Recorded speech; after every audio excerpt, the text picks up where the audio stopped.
It's a beautiful Sunday under the arch in St. Louis. The last time the D-backs won a series here, this ballpark didn't even exist. You have to go back to the old Busch in 2003 to find the last D-back series win in St. Louis, but a chance to change that here today. It's Diamondbacks baseball, brought to you by Sanderson Ford. And good morning from Busch Stadium. Welcome to the broadcast. Steve Berthume and Bob Brenly along the way. Here we go, all set for the series finale and rubber game here. The D-backs and the St. Louis Cardinals.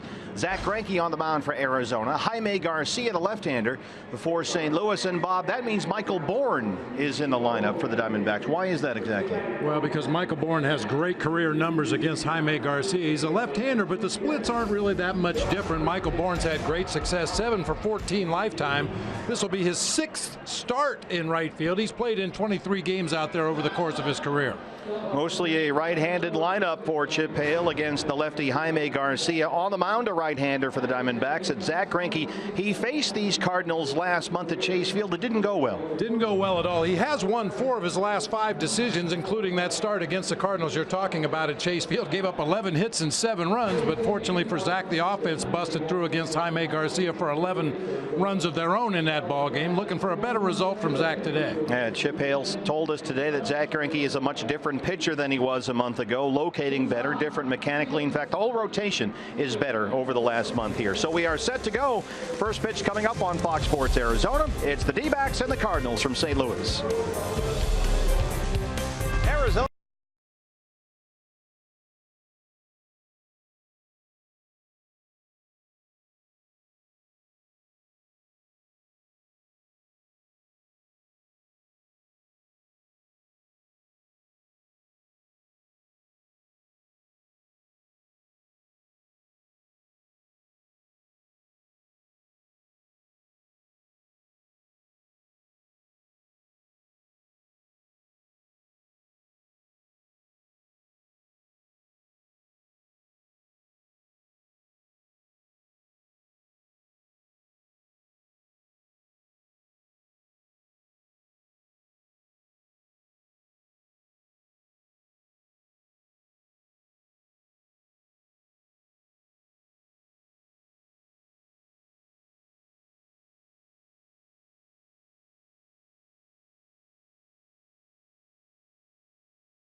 Diamondbacks baseball on Fox Sports Arizona is brought to you by Lone Butte Casino. You're in for more winning moments at Lone Butte Casino. By Oregano's. Step up to the plate for a guaranteed home run at Oregano's, your neighborhood pizza joint, location statewide. And by Cox Gigablast. How will you live the gig life?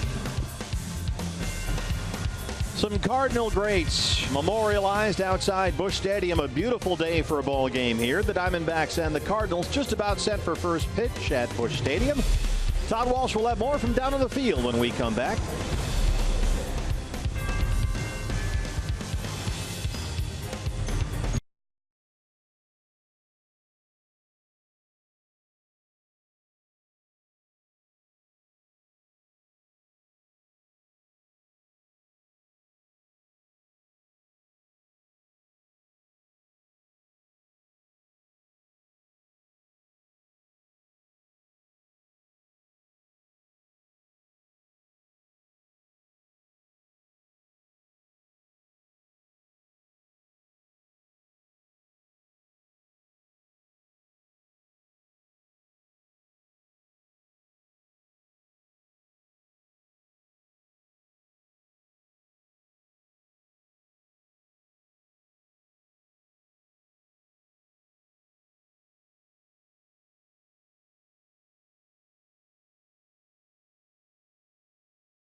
St. Louis, Missouri. We bring you to Busch Stadium and get you set for the third and final game of this series. And exclusive coverage of Diamondbacks baseball continues on Fox Sports Arizona. I'm Todd Walsh down here on field level up to Steve and Bob with the call of this game in just a matter of moments. But first, a programming note as we make our way to Pittsburgh for that series in Pittsburgh, Pennsylvania that starts on Tuesday. You hopefully will keep it right here for our post-game show, which will consist of the debut of Season 2 of The Local 9, another original programming masterpiece from our friends Josh Kellman and Tom Elsner. If you're wondering what this show is all about, it's a chance to ask some of the hard-hitting questions of the Arizona Diamondbacks that maybe you've never heard the answers to about what it's like to live and work in the Valley of the Sun. Who shops for you? Do you your own clothes? Are you that guy? Are you that kind of guy? Yeah, just for like casual stuff. Yeah. I like to get my own stuff. For like dress clothes and stuff, my mom will still go to the store and buy me some pants and give me some collared shirts and stuff. But Will she send you a picture of it? usually when she's here, she goes and helps me out. So Okay. yeah, I'm not the best shopper. Sometimes I'll go get some pants and they never fit right, and we always kind of a little joke like, you know, come on, like what are you doing? What kind of car are you driving? Can I got a ask? Tahoe. A Tahoe? Yeah, I got a Tahoe. Do you listen to the radio, or Yeah, what were you listening to on the way today? I actually drove with Nick to the field today. So he had the call, or did you? I was on Spotify, so So what were you listening to? a bunch of different stuff. Tell me. Some Notorious B.I.G. is what I like to go to. So that's what I like before the games. I like how you roll. Grants Pass, Oregon. I think this is fascinating. Tell me about this place. It's a small city. I feel like everybody knows everybody. It's where I was. It's where it all started for me. But there's someone very special there, and that is your dog, Brave. Oh yeah. How hard is it to be away from your? You have a chocolate lab, man. They're like full of life, and he's not here. I know. I have my dad send me a picture like every single day of him. I'll text him, hey, what's up? How's it going? How's the day going? And he sent me a picture of Brave. So, you know, he's home, but you know, I get to see him still. would not let Brandon Drury, one of our latest guinea pigs, off the hook. Had to find out what he was listening to. So that's just a sample of the Local 9 Season 2 debut coming up right after Diamondbacks baseball here in Fox Sports Arizona today. But when we come back, first pitch, Steve and Bob have the call. Cardinals, D-backs, next.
Just a picture-perfect day for baseball here in St. Louis, Missouri. Steve Berthew, Bob Brenly, and Todd Walsh with you. Not a cloud in the sky overhead, a very comfortable 78 degrees. A little breeze swirling around the ballpark, nothing of note here. And we are set to go for the series finale and the rubber game. The Diamondbacks and the Cardinals. D-backs begin today 20-25.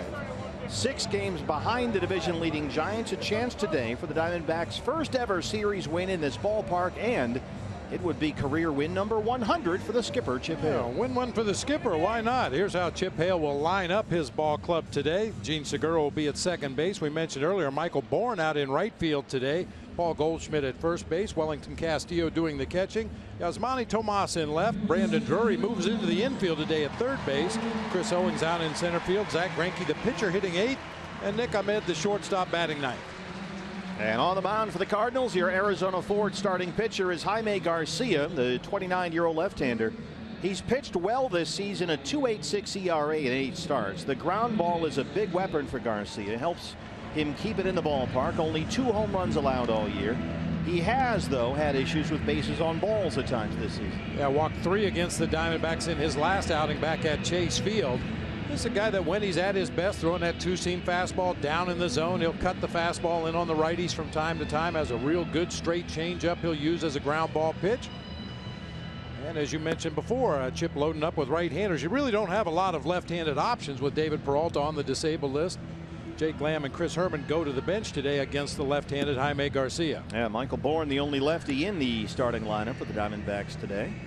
Look at the Cardinals defensively. Our eye on defense is brought to you by Nationwide Vision Center. A little different look for Mike Matheny today. Brandon Moss out in left field. Randall Grichuk in center field. Stephen Piscotty out in right. It'll be Matt Carpenter at third. Aledmus Diaz at shortstop with Colton Wong at second. Big Matt Adams over at first base.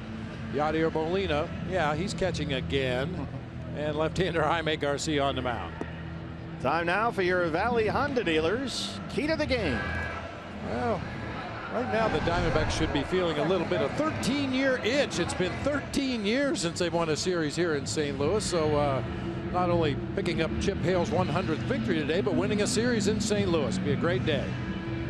Going to try to get the baseball up in the air against Jaime Garcia if you can. He is among the best in the business at keeping it on the ground. In fact, among major league starting pitchers, only Kyle Hendricks and Marcus Stroman have generated a higher percentage of ground balls this year than Jaime Garcia. Gene Segura will lead it off.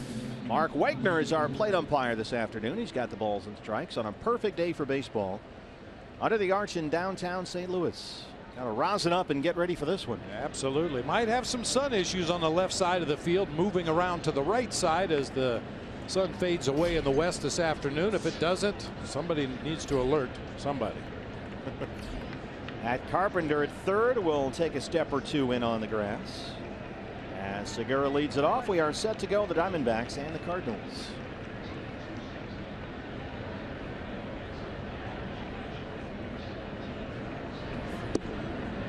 Ball one. Segura hitting .328. He's got 5 home runs. And Garcia, not an overpowering pitcher. Needs to hit his spots. We saw him miss badly with that first delivery and the second delivery for that matter. Yadier Molina moving out on the outside corner. The first 2 pitches, one off the corner and one on the corner on the inside part of the plate.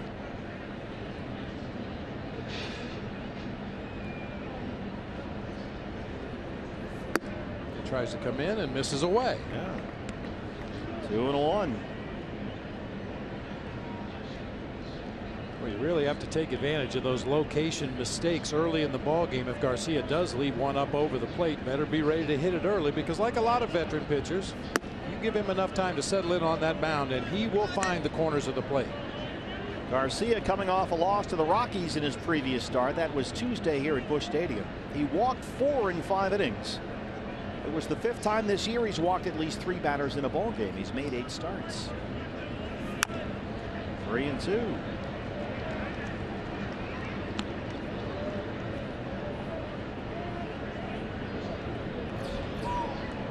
Michael Bourn, the left-hand bat, on deck.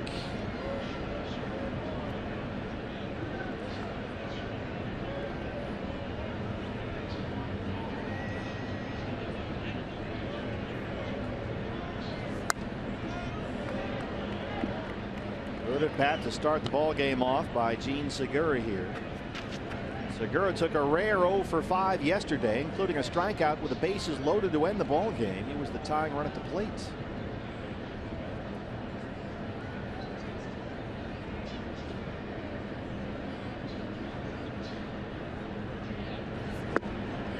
A 7-pitch walk to Segura, leadoff man aboard. Good start. Make him work out there. As we mentioned right away, you could tell first 3 pitches he missed his spot from one side of the plate to the other. Draws the leadoff walk, does Gene Segura, setting it up here for Michael Bourn. Bourn 3 for 11 with the Diamondbacks so far, and very good career numbers against Jaime Garcia, which is one of the reasons he's in there this afternoon.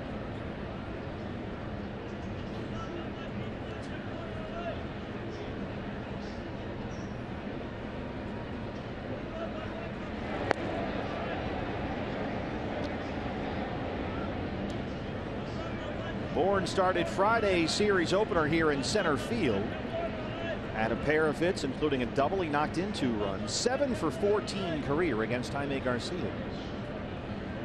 Carpenter is in on the grass at third. Squares to bunt and gets knocked down.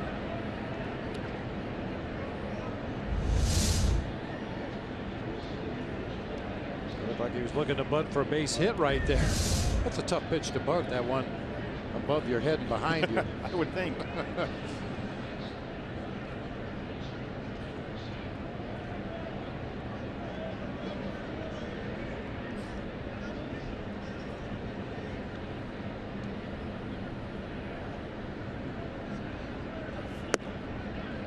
That's in there for a strike, 1-1. Well, Chip Hale told us today that Michael Bourn is in there because of the track record against Jaime Garcia, but also Chip really likes Bourn in the 2-hole. Says it allows him to bunt. It allows him to hit and run. He can do a lot of things with Bourn hitting second.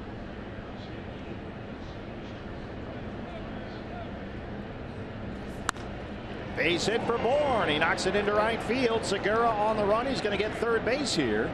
And they're on the corners for Goldie to open up the ball game. Well, that's one thing hitting in the 2-hole does open up for Michael Bourne. When the leadoff man reaches, it creates that hole on the right side of the infield. Michael Bourne generally is a slap hitter, sprays it all over the field. But when he's got a hole on that right side, he can roll that top hand over it, get one through for a base hit. So his success against Garcia continues. Segura at third, Bourne at first, nobody out for Goldie.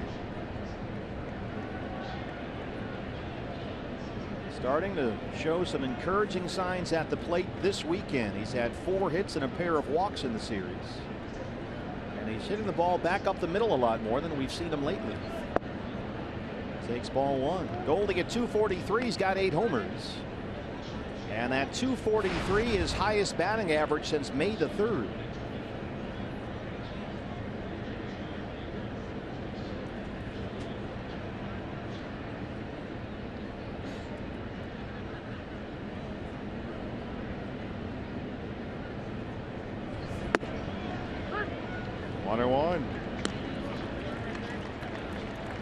Goldie drove a ball to right field here yesterday that just missed going out for a home run. It goes without saying that's a great sign when Paul Goldschmidt is driving the ball to the opposite field. Not lazy fly balls, not humpback liners, but backspin line drives to right field. That's when he's getting close. Yeah, Stephen Piscotty made a tremendous catch up against the bullpen fence out there in right center.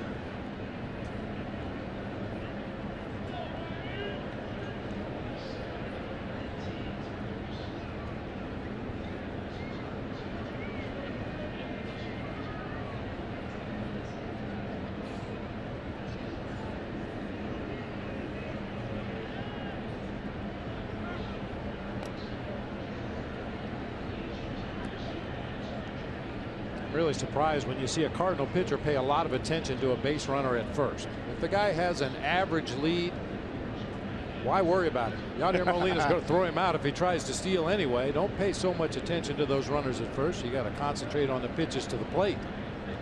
There's a nervous Nelly up there. Bourne holds. Goldie hits a roller to Carpenter at third. Long for one. They turn it.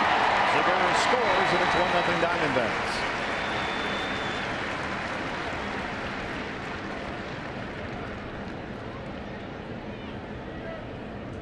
You always hope for a little more with Paul Goldschmidt at the plate, but grounding into that double play pushes across the first run of the game. Hopefully that's all Zack Greinke will need today. Wellington Castillo. Well, the way Zach pitched against the Yankees last week, you might be right. He was outstanding.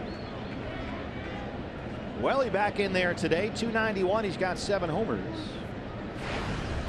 He sat out Friday's series opener, was back behind the plate yesterday and went 1 for 3 with a double.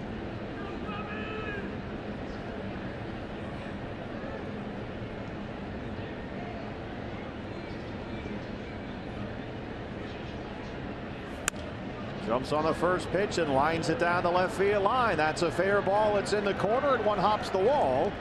And it's a ground rule double for Beef Wellington, his 8th of the year.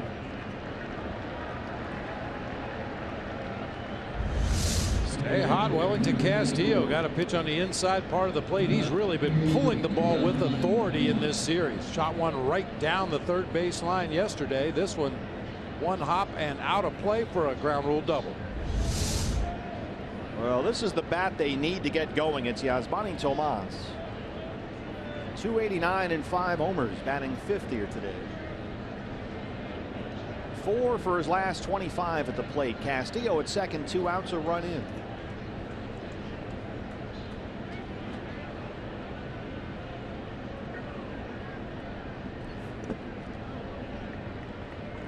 Yasmani sat out yesterday's ball game. He walked twice and was hit by a pitch in the opener Friday night. Looking for a little more production here. He's got just 2 RBIs in his last 18 games.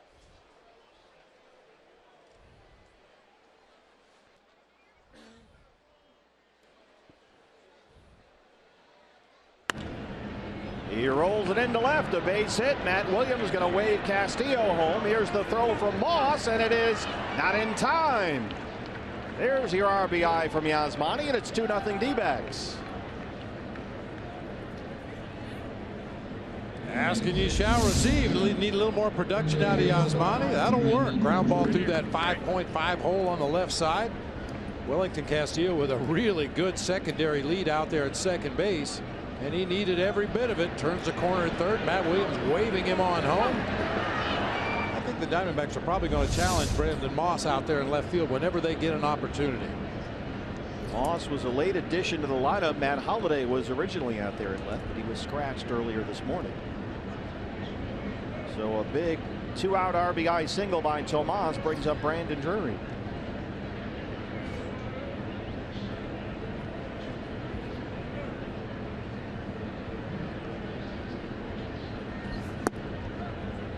Strike one. Brandon at 301. He's got 7 homers. His home run off infielder Ruben Tejada, who was pitching mop-up duty in the 9th inning on Friday. His only hit of the series. And even though it came against a position player, it was still very impressive. A line drive to the opposite field that got into that Cardinals bullpen out there. Counts just the same. Got that right. He'll take every one. Goes on the back of your bubblegum card.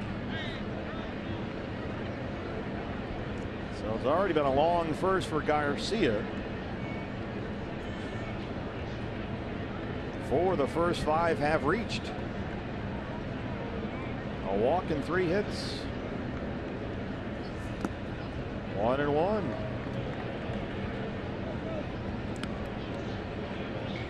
Sneaking up on 20 pitches here in the first inning. His next delivery will be number 19. Goes without saying, the higher you can run that pitch count up early in the ball game, better chance you have of getting into that middle relief in the Cardinals bullpen.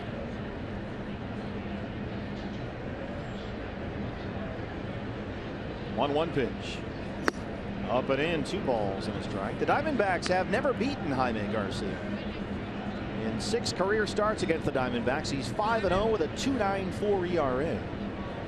There were some encouraging signs last month at Chase Field. D-backs got to him for 4 runs, 8 hits, and 5. He got a no decision and walked 3 in that ball game. He's already walked 1 here today behind on Drury. The 2-1 is rolled up the middle, and that's another base hit. Here comes Yasmani Tomas. Grichuk's got a good arm, and the throw is short. 3-0 Diamondbacks. Brandon Drury knocks in another run. 3 straight hits, all with 2 outs.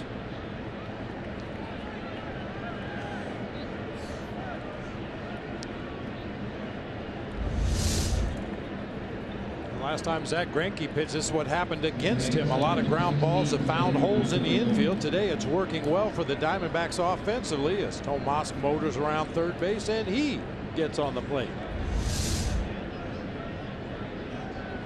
Garcia trying to regroup, suddenly down 3-0 as Chris Owings steps in.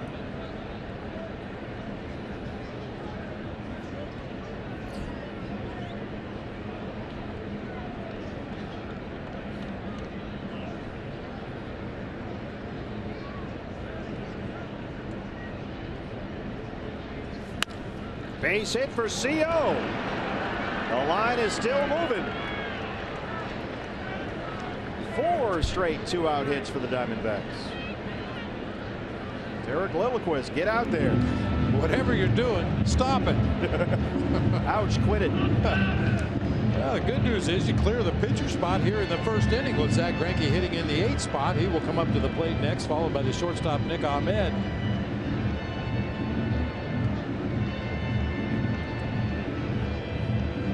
I'm sure that Mike Matheny, Bob, is thinking, okay, we spotted Zach Greinke a 3-0 lead. We need to fix this right now. Right now, yeah. If you're the Cardinals, you can't let this D-backs offense run up too much more of a lead, because hopefully Zach Greinke's not going to give up anything today. 3 runs in. Brandon Drury at second. Chris Owings at first. 2 down for Zach Greinke, batting 8th today. He's only given up 4 runs in the first inning all year. He's given up 3 in this one start so far. 2 on and 2 out for Greinke.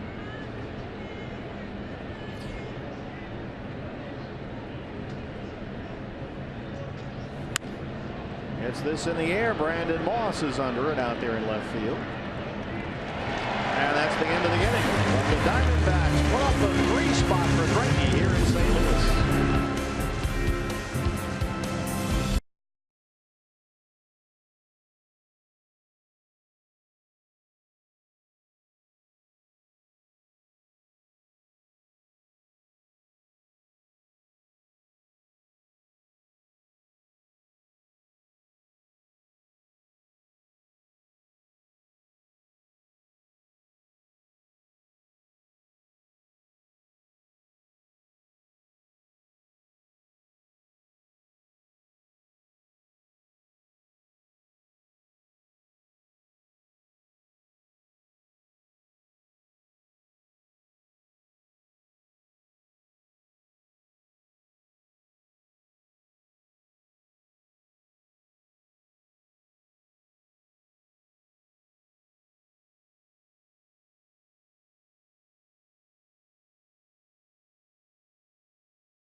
A 3-run D-back first for your Arizona Ford starting pitcher at Zack Greinke.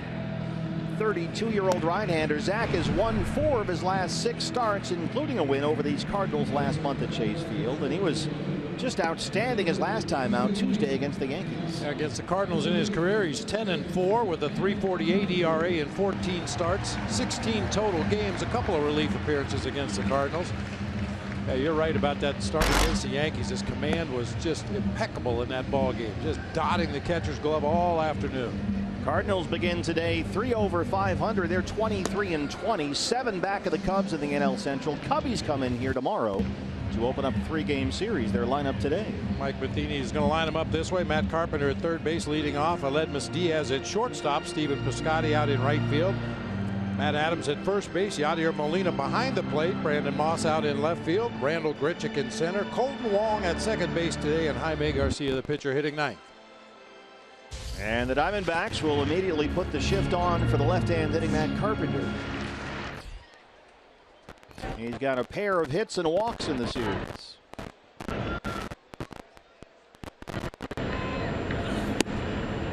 There's a strike inside. It's 0-1 on Carpenter, who's hitting .256 and leads the Cardinals with 9 homers and 32 RBIs. One of those home runs came off Zack Greinke at Chase Field last month.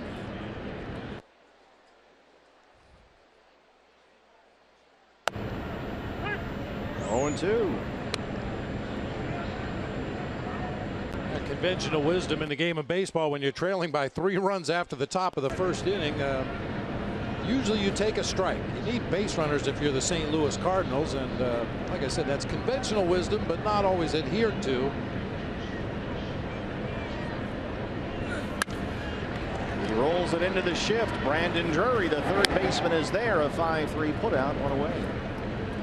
A look at the Diamondbacks defensively, brought to you by Nationwide Pitching Centers.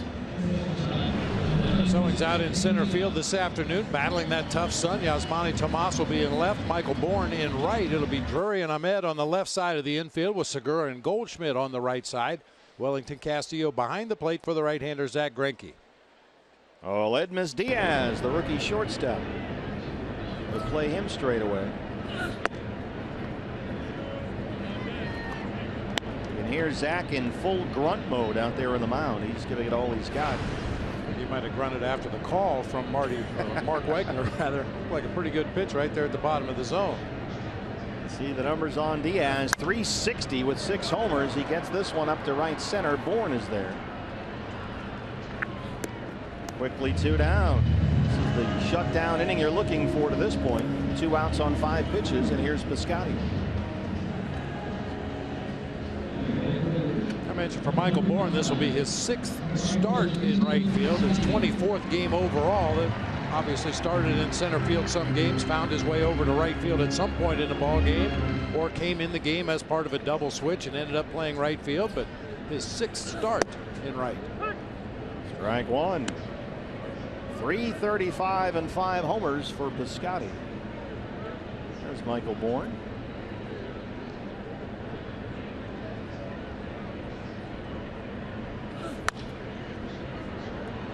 I like that Michael Bourn looking over to Chris Owings in center field. Constant communication between these outfielders, depending on the hitter, depending on the count, depending on what pitch is being thrown. Michael looking into the dugout, getting instructions in there from Dave McKay on positioning, and then calls Chris Owings over a few steps. Bourn, of course, won 2 Gold Gloves in center field, but you don't want to put Chris Owings out there, I imagine. That's why they make Michael move over. Yeah, I think so. You know, a veteran player. He has some experience over there in right field. Chris Owings has kind of settled in that center field spot and looks very comfortable playing center field. So Michael Bourne's the one that moves out of position today because he's probably a little better suited for it.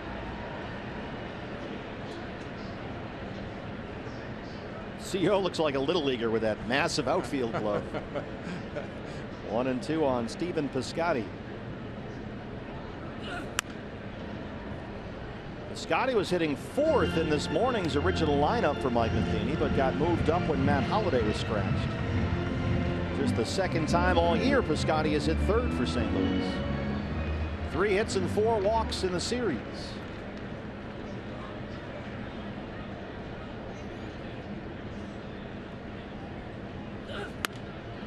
The roller in the hole. Brandon Drury smothers it, but he's got no play. Piscotty's aboard.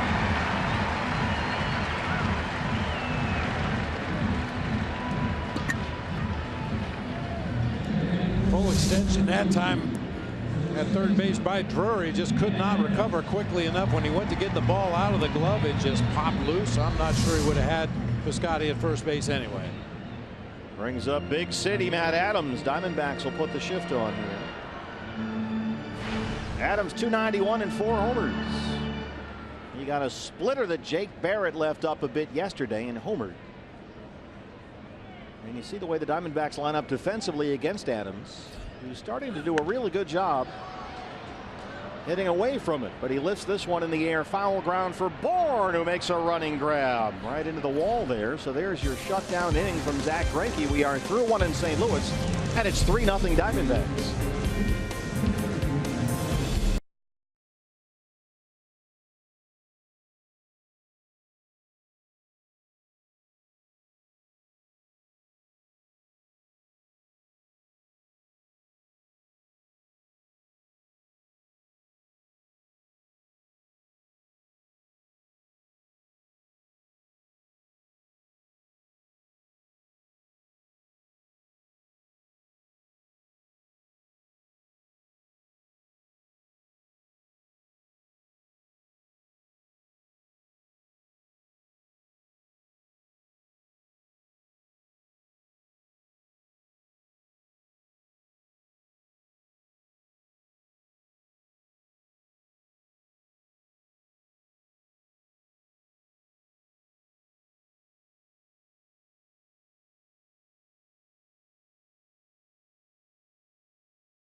Stadium St. Louis, a 3-run Diamondback first has spotted Zack Greinke a 3-0 lead. Hey fans, if D-backs hit a home run this afternoon, it means a free jumbo jack tomorrow at participating Jack in the Box locations with the purchase of a large drink. D-backs sent 8 men to the plate in the first against Jaime Garcia. 3 of them scored, so here's Nick Ahmed batting 9th and leading off the 2nd.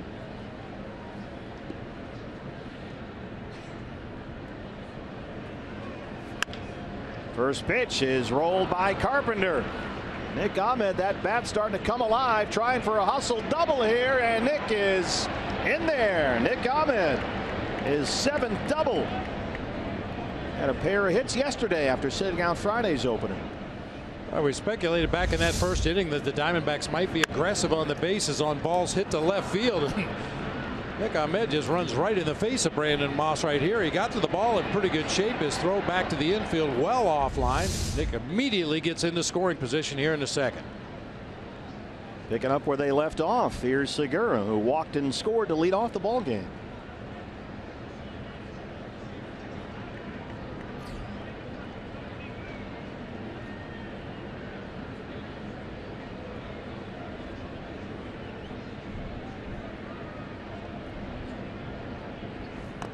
Squares to bunt but fouls it off. 0-1. We talked about it on Friday night's ball game, how the Cardinals shift on Gene Segura to the opposite field. Randall Grichuk out there in center, shaded way over to the gap in right. Brandon Moss way off the line in left.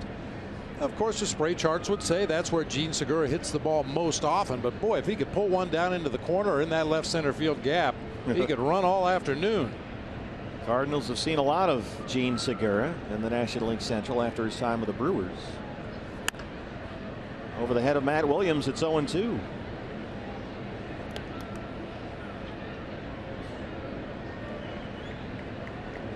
Segura had a good night here Friday in the opener. A couple of hits, an RBI, stole a base, scored twice. Took the 0 for yesterday.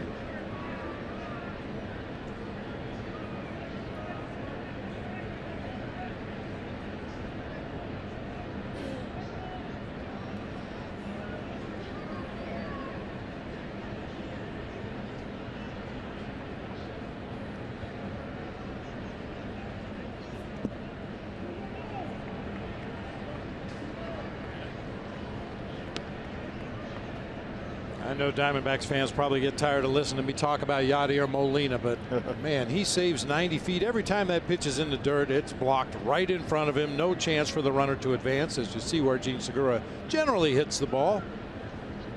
That's why they have the opposite field shift on in the outfield. 1-2.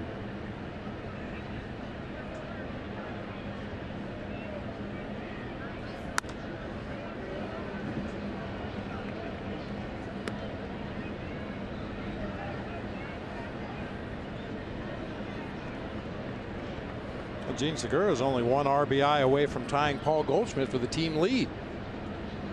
Goldie with 24 coming into play today. Gene Segura and Jake Lamb with 23. Don't say that a lot about a leadoff hitter. Brandon Moss in left. 1 down. That's kind of that way with both these teams. Matt Carpenter, no matter how productive he is always in the leadoff spot for the Cardinals. Michael Bourne single his first time up.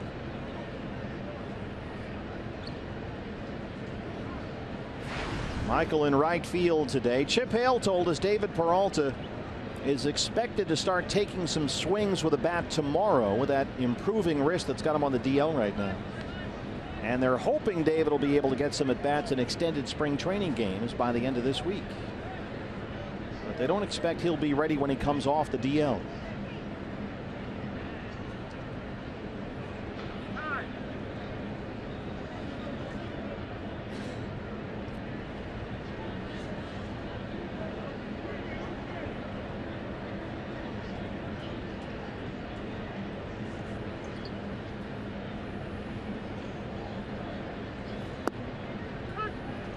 Strike 1.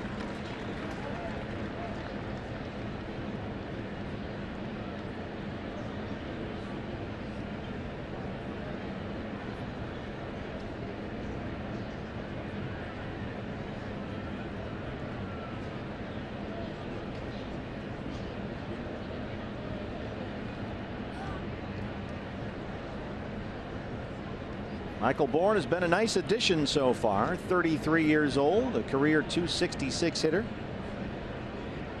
2 All-Star games, couple of Gold Gloves. They would have liked to have given him the opportunity to play more games in the minors in their system, but as soon as Peralta got hurt, they needed him up here.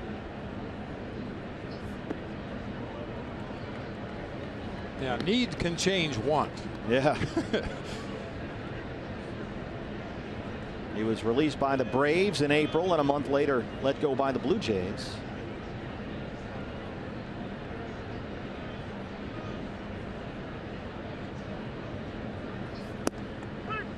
In there for a strike, 1-2. Boy, good thing Yadier Molina mishandled that ball. He was going to throw through to second base. Ledmus Diaz had snuck in behind Nick Ahmed out there at second base, but Molina lost the grip on the baseball as he came up out of his crouch. And Nick looked like he was trying to get a walking lead out there at second base and possibly try to steal third with 1 out in the inning. Yeah, Diaz is closer to that second base bag than Nick is. You want me over? Checking with Yadier Molina behind the plate. That's one thing about this Cardinals team. They don't necessarily look into the bench to get tips on where to position themselves. They look at their catcher. Yeah.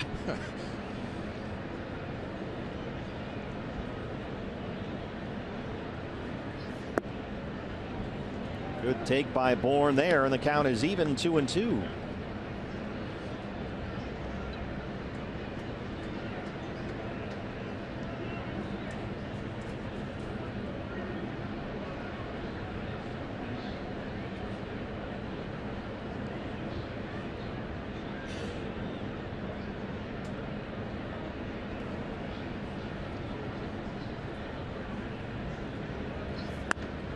Oh, he tried to check. It rolls by Garcia. Bourn is hustling in, and he beats the throw. Tough play for Colton Wong. It pulled Adams off the bag, or on the corners with 1 out for Goldie. You don't usually get a good result on a check swing. Generally, it's put into play weakly somewhere where they throw you out at first base. But once this one got by Garcia, that was going to be an incredibly tough play for Colton Wong. His throw over to Matt Adams at first is high enough to pull the big guy off the bag. Michael Bourn gets in safely. 2 for 2 for Bourn. And Goldie, second time in as many at bats he's come up with runners in the corners. Last time he hit into a 5-4-3 that scored 1 run.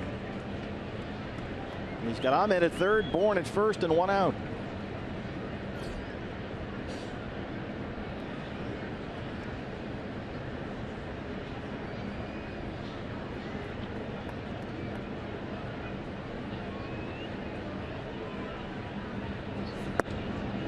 Ball 1. Paul still with more walks than hits this year.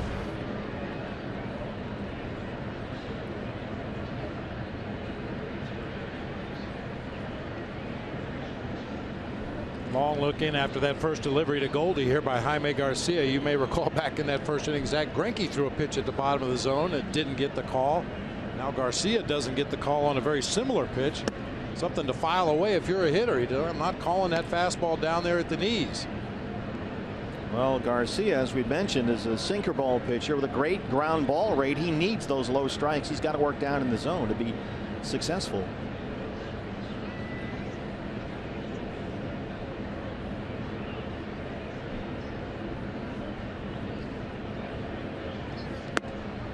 Three and 0. He's already walked 1.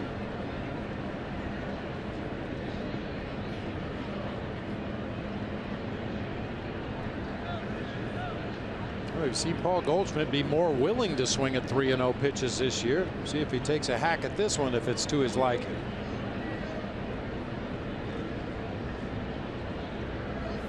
He does, and he bangs it into left. Ahmed will score the RBI for Goldie, and it's 4-0 Diamondbacks. Already 8 hits for the D-backs against Jaime Garcia. Elevated fastball up there thigh high in the middle of the plate.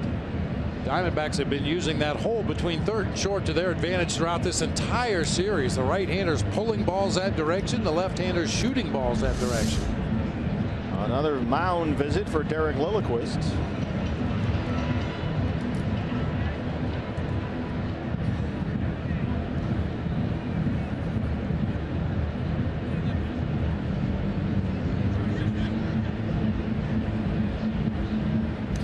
Bullpen will get busy. At Bowman, we saw him earlier in this series, the right-hander.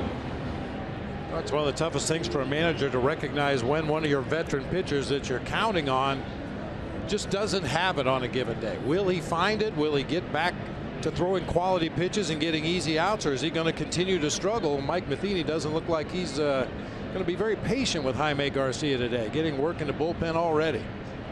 Wellington Castillo doubled and scored his first time up.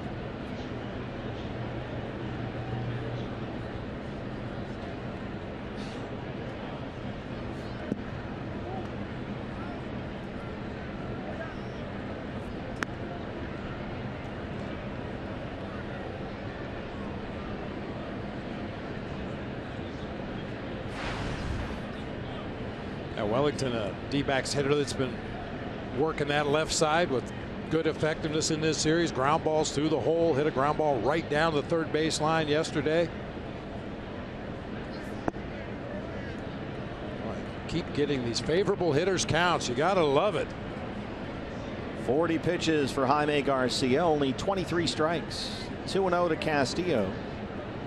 Bourne at second and Goldie at first.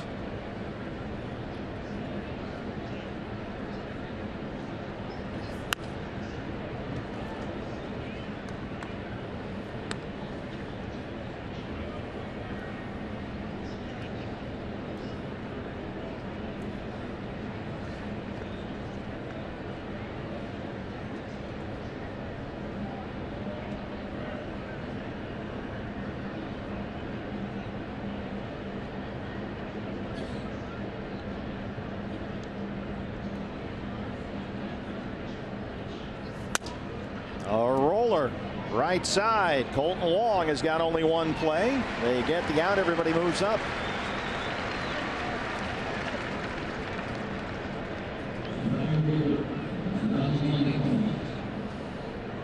Another RBI opportunity for Yasmani Tomas. Tomas singled, knocked in a run, and scored his first time up. As the D-backs got 3 in the first against Garcia. They've added 1 in the second, bidding for more right here.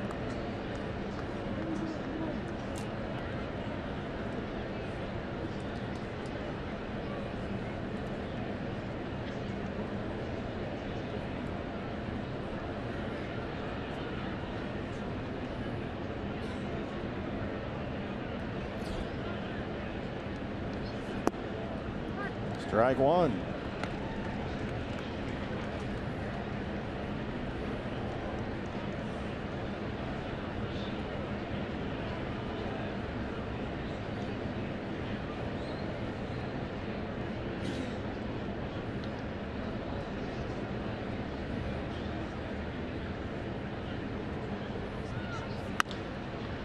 Carpenter at third. Throws them out. They strand 2, but they get 1 more. Bottom 2 on the way from St. Louis. It's 4-0 Diamondbacks.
Louis fans, follow Arizona Diamondbacks baseball live with the MLB.com at Bat app. You can stay up to the moment at any moment with game day, live game video highlights, StatCast, news, the whole thing. Just download MLB.com at Bat, the #1 app for live baseball on your phone and tablets. Bottom 2 at Busch Stadium. Zack Greinke with a 4-0 lead as Yadier Molina leads off the St. Louis second.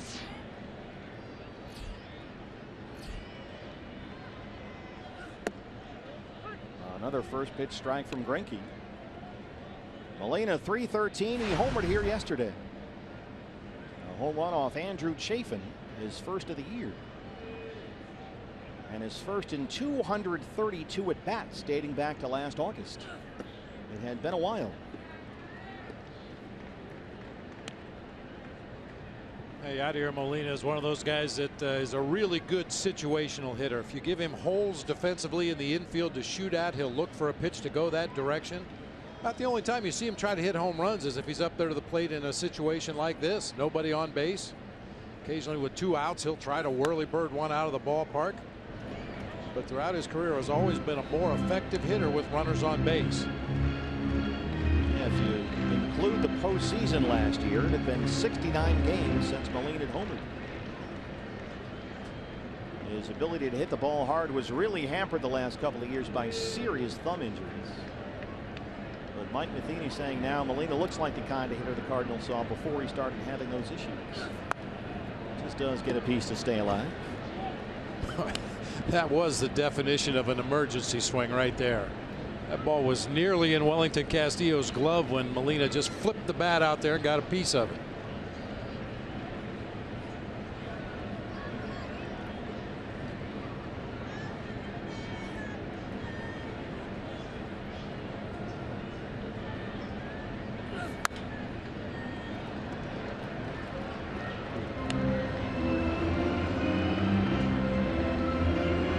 Well, this guy is Cardinals baseball, a dozen years in the big leagues, all with St. Louis. And all but 3 of those years have seen the postseason. He is revered here. I would be surprised if he went anywhere else. Of course, I would said the same thing about Albert Pujols. Goldie takes a base hit away.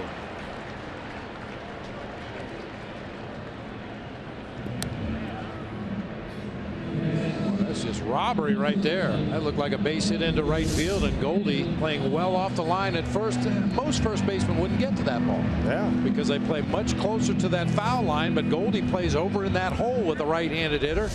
Able to take that base hit away that time. Here's Brandon Moss.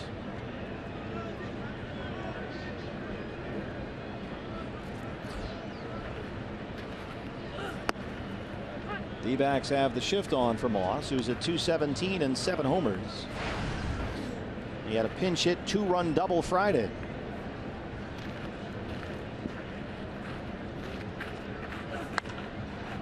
Sky high, no clouds up there, bright sun for Bourne.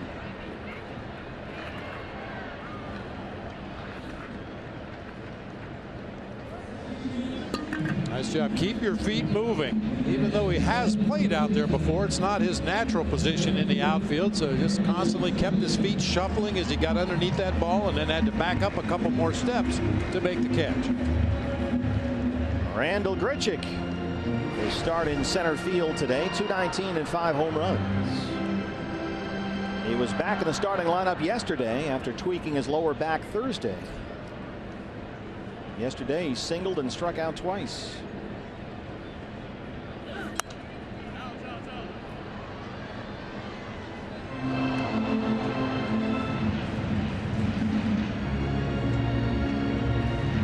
Segura, the second baseman, on the shortstop side of the bag, so they shade toward the left-hand side of the infield for Grichuk. Missed away, 1-1.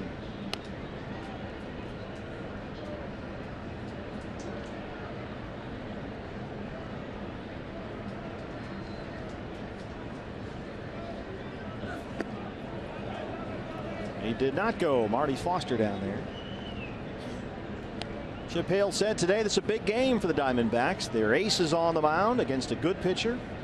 Chance to win a series here against a good team for the first time in a long time, since 2003.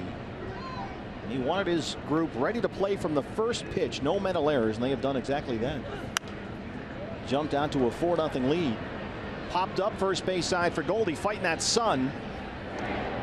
And he's got it. A 1-2-3 second for Zack Greinke, who leads it 4-0.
Two complete. It's 4-0 Diamondbacks. Hey fans, anytime the D-backs score 5 runs or more, Taco Bell is giving away 3 free tacos with the purchase of a large drink between 4 and 6 the following day at participating locations. Well, bidding for some tacos today. A 4-0 lead as we start the third with Brandon Drury against Jaime Garcia. Diamondbacks already with 8 hits, and the Cardinals will shade toward the left side of the infield for Drury. Long, the second baseman, on the shortstop side of the bag. Ball 1.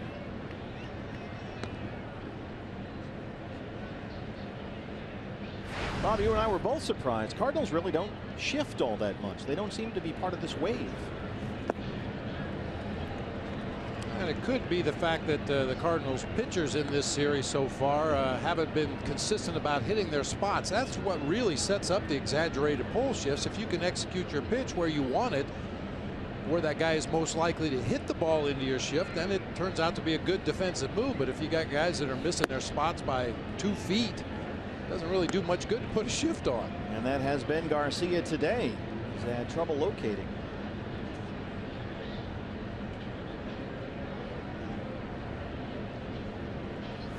Where we really saw that happen was down in Atlanta when Bobby Cox had Glavine and Maddox and Smoltz and guys that could really dot the corners of the plate and hit the catcher's glove whenever they wanted. They used to play exaggerated shifts in the outfield all the time. But when Glavine and Smoltz and Maddox moved on and lesser pitchers took their place in that rotation for the Braves, all of a sudden those exaggerated shifts didn't work anymore. Guys were finding gaps with regularity. Drury takes a hack at a 3-2 pitch to stay alive. Now 50 pitches for Garcia, 30 strikes.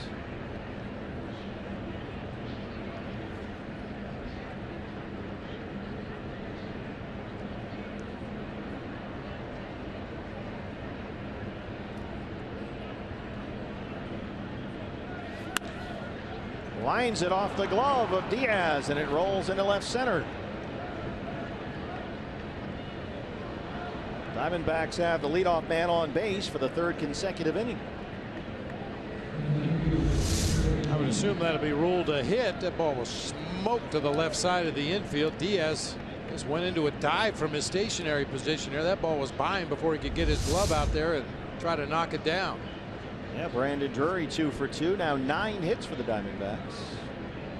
Here's Chris Owings, who singled his first time up. He's got 4 hits in the series.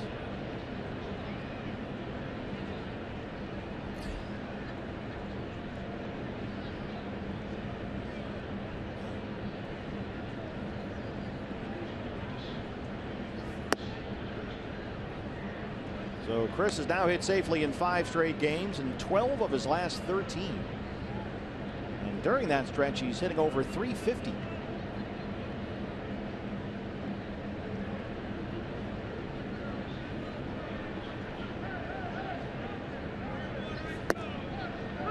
Takes a strike, 1-1.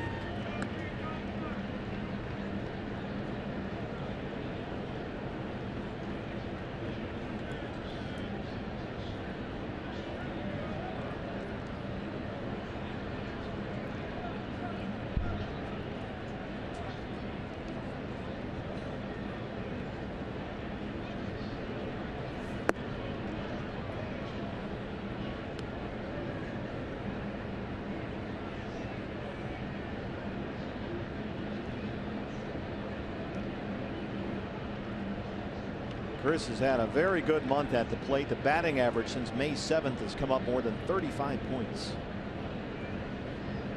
Creeping up toward 300. He'll keep an eye on Drury over there.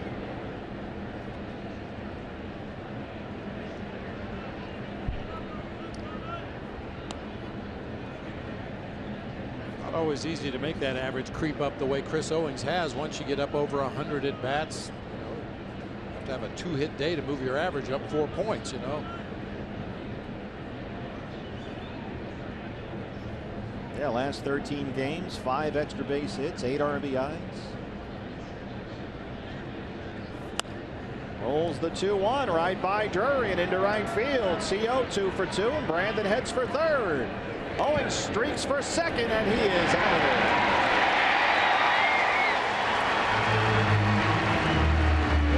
From right field was cut off, and they had Chris a dead duck at second. A good idea in theory, but that time the Cardinals executed that relay pretty well right there. Chris shoots it through the right side.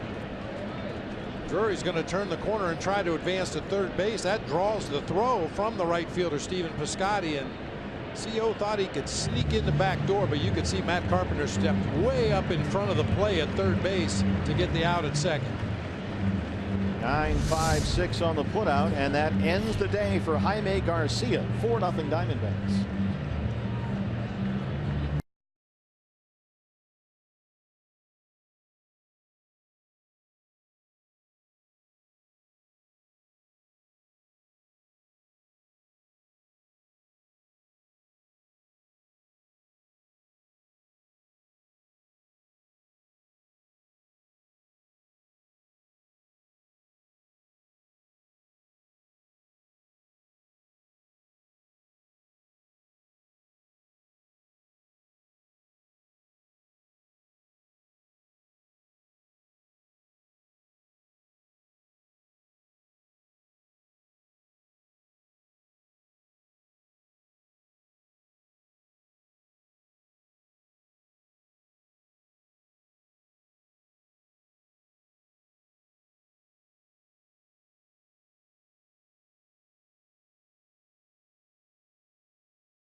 Top half of the third inning, looking for more with the runner at third base and 1 out. Hey fans, spend your Memorial Day weekend at Chase Field. On Saturday, May 28th, get the D-backs mesh pool bag courtesy of Mattamy Homes. And on Memorial Day, Monday May 30th, fans can pick up the D-backs barbecue apron courtesy of IHOP. Get tickets at dbacks.com.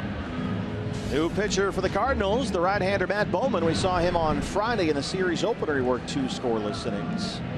A very effective ground ball pitcher out of the bullpen for Mike Matheny. 10 of his 14 appearances this year have been scoreless. I got 6 outs. I'm sorry, partner. Yeah, I got 6 outs in that game on Friday night. 4 of them were ground balls, 2 strikeouts. The only hit he gave up was an infield single for Gene Segura. 1 out. Brandon Drury at third, the infield in for the Cardinals. Here's Greinke. He lifts it in the air toward Piscotty. That's going to be deep enough to score the run. Here comes Drury. He's the taco run, and he crosses the plate. 5-0. The RBI for Greinke.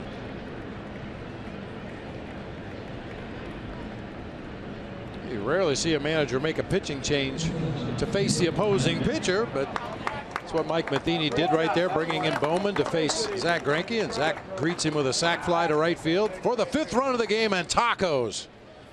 On the road again. Nice. I don't care. Just score 5. We'll take our chances. Here's Nick Ahmed, who doubled and scored his first time.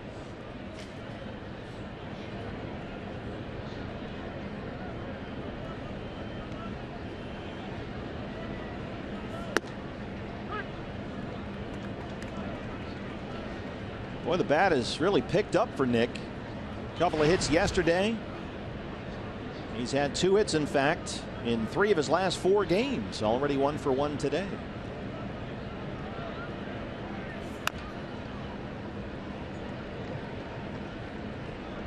They've got him off the interstate. That's always good. You don't want to see a 0 or a 1 in front of your batting average when you look up to that big board.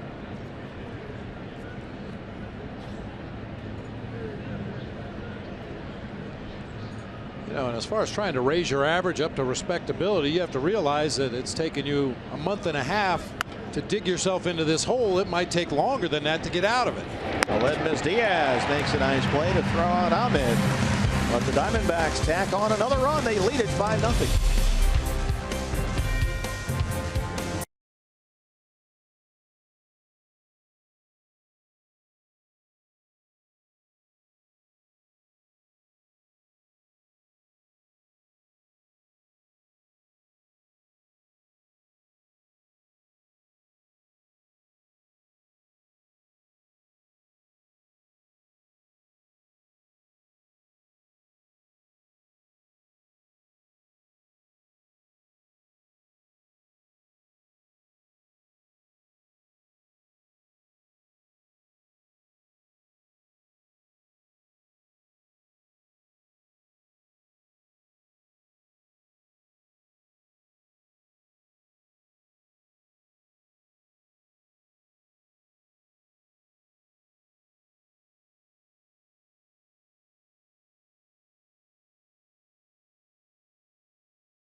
As we start the 3rd, D-backs fans, it's Mountain Dew Decision 2016. Dew fans everywhere asked to bring back 2 legendary flavors, Mountain Dew Baja Blast and Pitch Black, but only one gets to stay, and you get to decide. Vote online today at decision.com.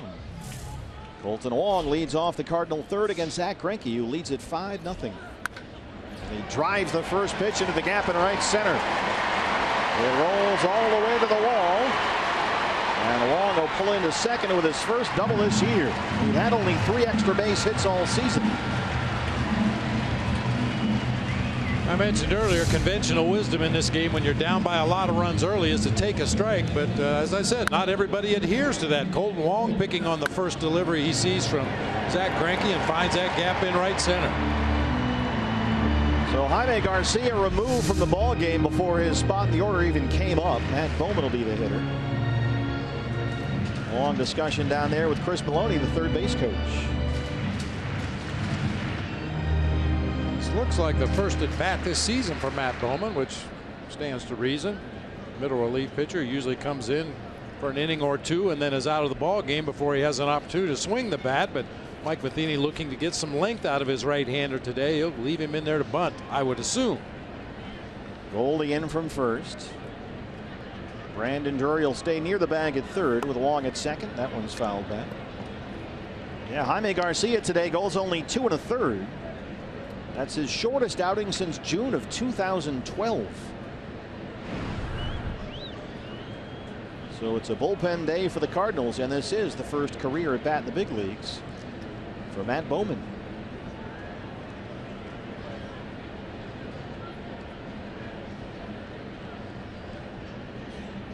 Just trying to advance the runner Wong from second to third. 0-2. Couple of feeble efforts there by Bowman, and both times trying to bunt the ball to the right side, which would play right into the Diamondbacks' hand defensively, because Goldie was about halfway in between first and home as that ball was bunted foul. If he bunts that ball to the right side, there's very little chance Kolten Wong will be able to advance to third base, because where Goldie will be when he picks up the baseball. Squares one more time, gets it down. Greinke's on it. 1-4 on the sacrifice. Wong in at third.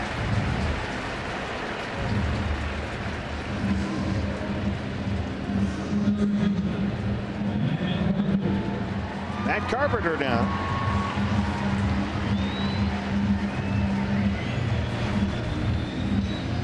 Grounded out his first time up, 255 on the year. Carpenter hit only .230 in April to start his season, but he's up 60 points over that in May. Wong at third, 1 out.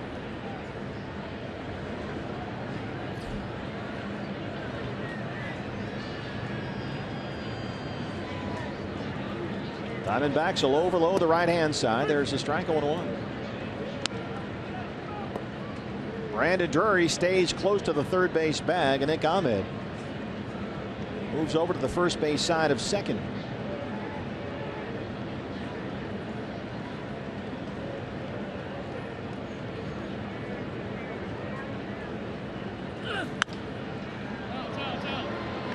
Oh, and 2. See that shift the Diamondbacks have put on here. Carpenter, as has become more and more of a power threat in this lineup, has become more and more of a pull hitter. He's not been spraying the ball to all fields like he did earlier in his career. Got a little homer happy. Hit 28 last year. He's already got 9 this season.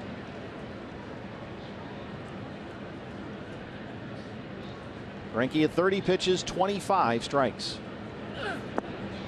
And he strikes out Carpenter. First strikeout for Greinke. I'm sure you fans at home can hear Zack Greinke out there on the mound grunting on just about every delivery. That was a good changeup. Started on the outside corner at the knees, bottomed out in the dirt that time. It was the same thing for Robbie Ray yesterday. Yeah. Every delivery. Trying to get a little extra on it. That changeup was the pitch that worked so well for Zach against the Yankees. Here's Aledmys Diaz. It sounds like a tennis match down there. Diaz 2 hits, 2 RBIs in Friday's ball game. He was 0 for 5 yesterday. That snapped a 5-game hit streak. Well, he wants Drury off the line more. Much like Yadier Molina with the Cardinals infielders, it's Zack Greinke who decides where everybody goes in the Diamondback infield.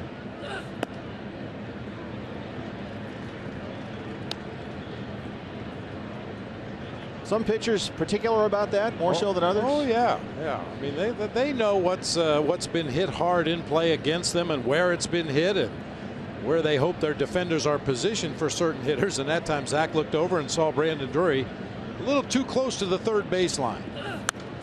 So waved him over a little bit more into that hole, trying to close that 5.5 hole between short and third. Well, Diaz, when the Cardinals signed him out of Cuba, Mike Matheny said you could see the power, but it was just yank, yank, yank, everything to his pull field. And Drury was playing that way, but he's still off the line now, 2-1.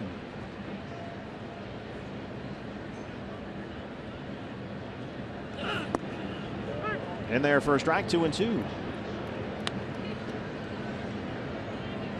But the Cardinals have been pleased with the way they're watching Diaz shoot the ball to right field.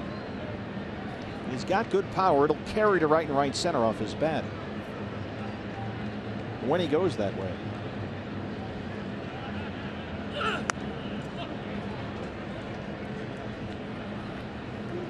Well, Greinke is just powering up. He's even doing it on his changeup, grunting on fastballs, grunting on breaking pitches. Well, I would imagine if you're going to grunt on the fastballs, you would have to then grunt on the changeups, wouldn't you? Well, I think the timing is such that if you're waiting to hear the guy grunt to decide whether you're going to swing the bat, it's probably a little too late. Thank you, Mr. Physics. Just does get a piece of that one, but you're right. He's max effort out there today.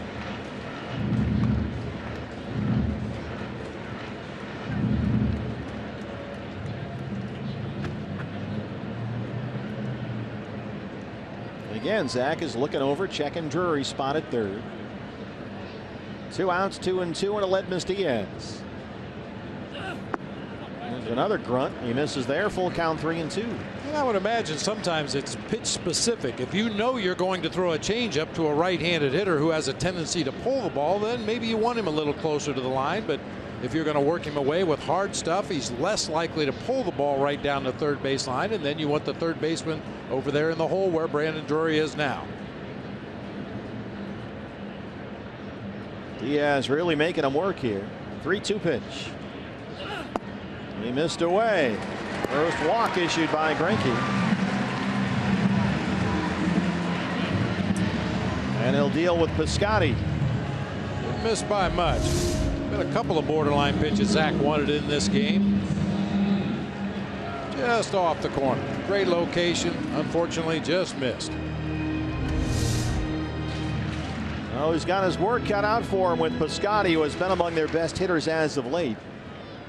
He singled his first time up. He's got 4 hits and 4 walks in this series, and is red hot at the plate right now. He's hit safely in 5 straight and 13 of his last 14. Wong at third, Diaz at first.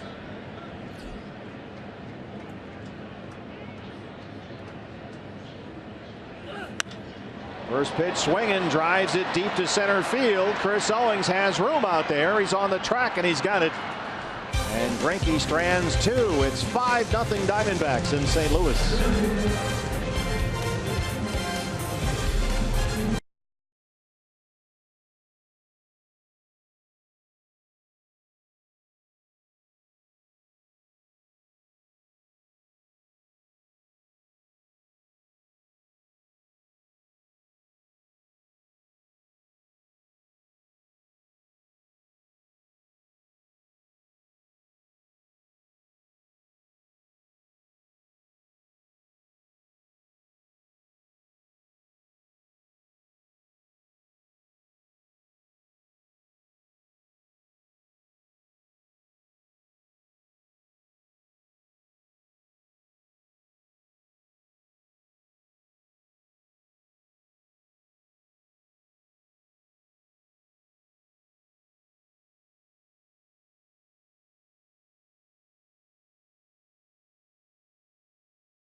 D-backs. I'm Todd Walsh, and welcome back. Steve and Bob. It was an eventful off day for the D-backs Live pregame show crew yesterday as we took I'm just going to say it was a pilgrimage to the Hill.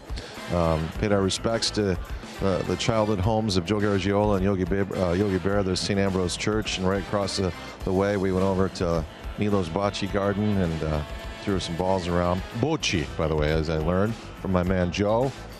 And then had a fine meal at Giantoni's. Ran into the Diamondbacks coaching staff. That's a heck of a play, Steve Berthiaume. Holy smokes. Steve Piscotty. Wow. No.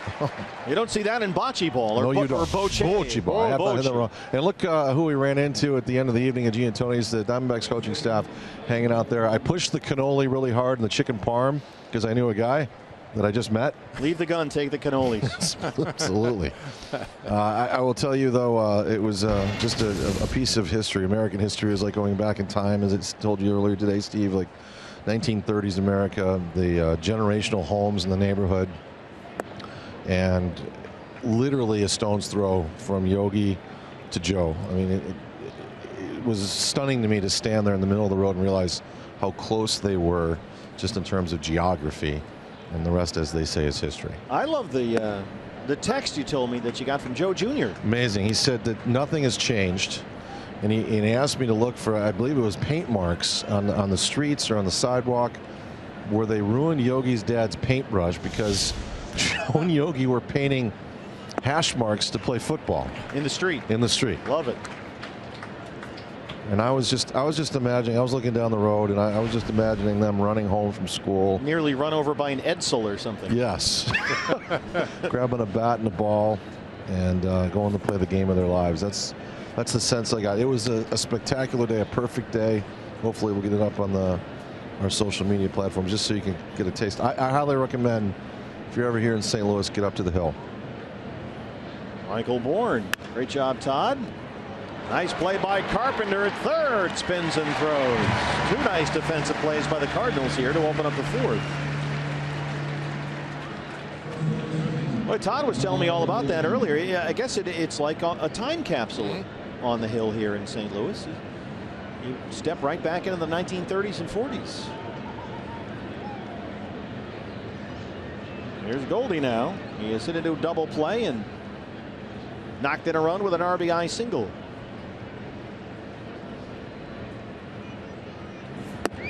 It's been years since I've been up on the Hill, but back in the day when I was coaching with the Giants, asked concierge at the hotel, where can we get some good Italian food? Oh, you got to go up to the Hill. That's all we needed to hear. Jumped in a cab, take us to the Hill. Everybody knows where it is. Yeah, Chip said he and the coaches, assistant GM Brian Minetti, all went there, had a great time. He said they ate dinner, and by the time they were done with dinner, it was nighttime, it was dark, so they walked, and it was about 4 blocks from the restaurant to Joe and Yogi's houses. He said they were afraid they would shake up the neighbors because it was late at night and you got all these guys looking for a house and an address. Yeah, it's a gang. Yeah. But so they all went there, took pictures, and saw it. 3-0 to Goldie.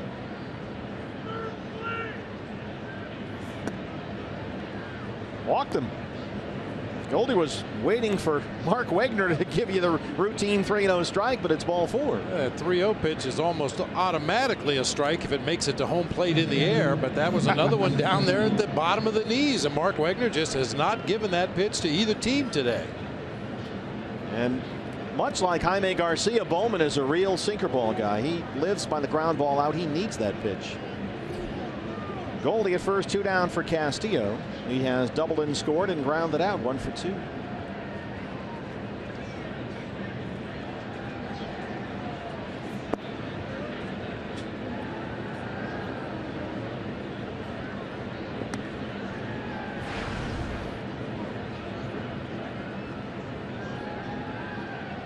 It's amazing, Bob, to think about where the catching situation was when we were here almost at this exact same point last year, because this is where Tuffy blew out his knee on that play at first base here at Busch Stadium near the end of May last year. And at that point, didn't know who was going to catch. And Dave Stewart got busy. Jared Saltalamacchia came here. Wellington Castillo came here. And now the catching situation is even better with Castillo and Chris Herman. Yeah, the combined effort by Herman and Castillo, I believe they lead major league catchers in just about every important offensive category.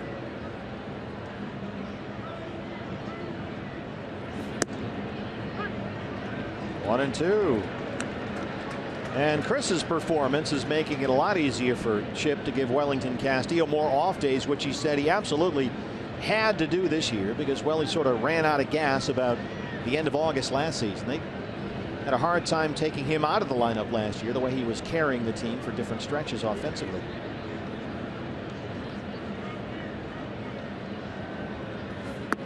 And that'll become even more important when we get into the dog days of summer and the temperatures start to heat up. We've caught a real break here in St. Louis for this series.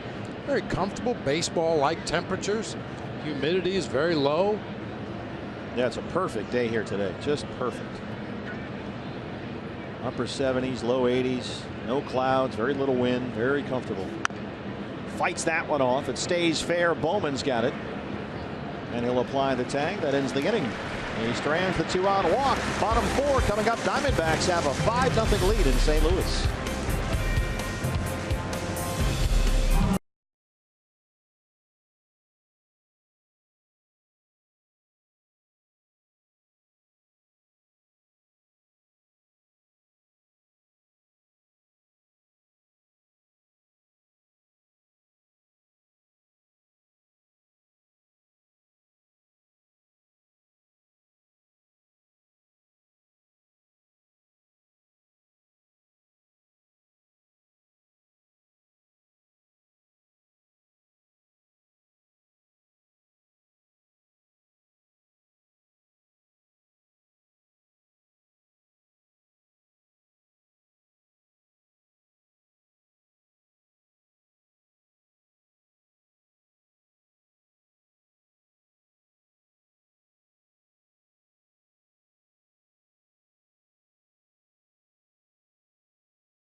Of Busch Stadium, downtown St. Louis, where the Diamondbacks have a 5-0 lead of the Cardinals. Fans, vote the evolution and send your favorite D-backs to the 2016 All-Star Game. You can vote up to 5 times a day using our smartphone ballpark app or log on to dbacks.com/vote.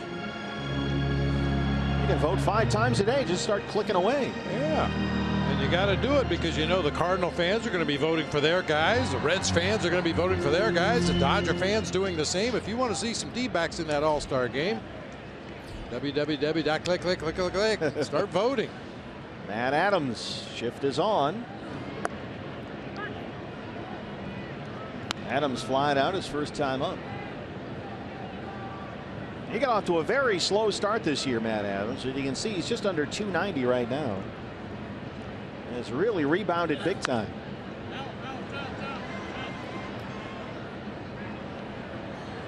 Three homers and 14 RBIs in his last 15 games. He homered yesterday. And he has raised his batting average for the year 80 points since the end of April.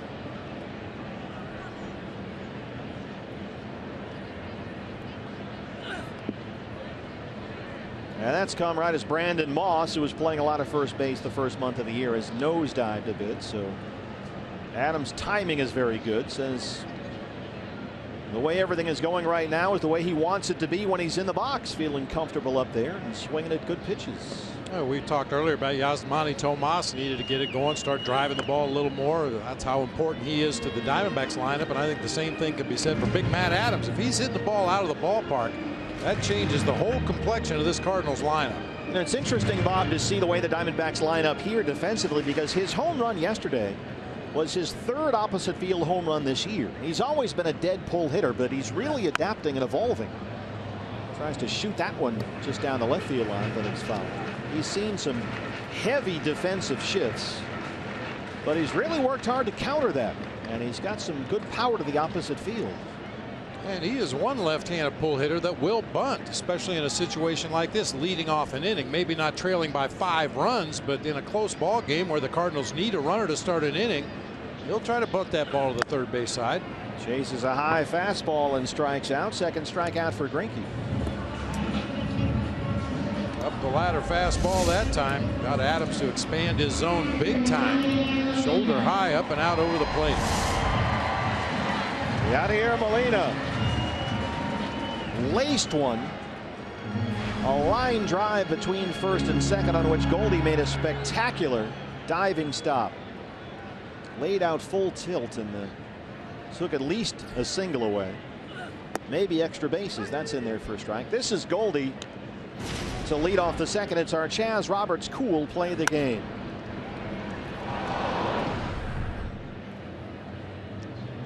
That's the thing about Goldie. You never know whether the cool play is going to be with the bat, with the glove, running the bases. He does something every day to help this team win a ball game. Boy, Molina took a pretty good pitch there on 0-1, so he's down no balls and 2 strikes.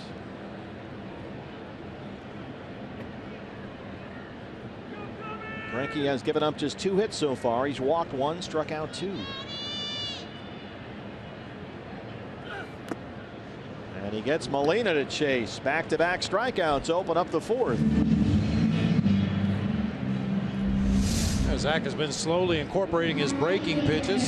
Slider off that outside corner, gets a very weak swing and a miss that time from Yadier Molina. Hey, Jackie Bradley Jr. with a 5th inning single today extends his hitting streak to a major league high 27 games. JBJ. Yeah, rolling. Brandon Moss. That's really, really impressive. Oh, to get up to that stratosphere, those numbers, and then realize you're halfway, not even to Joe Not even D. halfway. Yeah. 50 pitches for Greinke, 39 strikes. Brandon Moss hits this one high and deep to right and gone. Brandon Moss, his 8th of the year. And it's 5-1.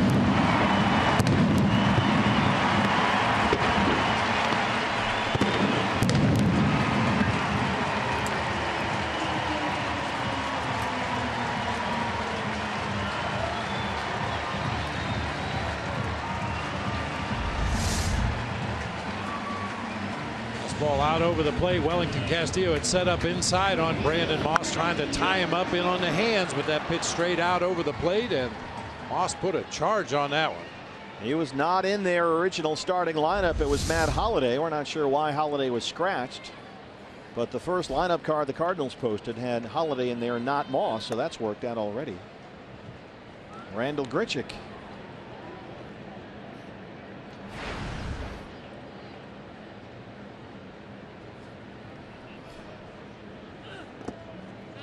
The 8th of the season for Moss, and the 8th given up this year by Zach Greinke. Now he's behind on Grichuk, 2-0.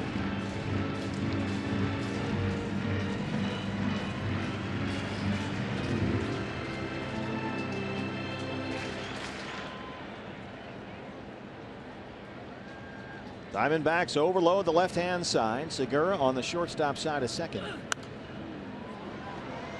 2-1. Grichuk's a guy who struck out a ton last year, but he has made some strides forward this year. He's walking about twice as often as last season, and he's cut down on the strikeouts. Does seem to have cost him some power, though. He's hitting a lot more ground balls than he did before. Checks his swing there. 3-1.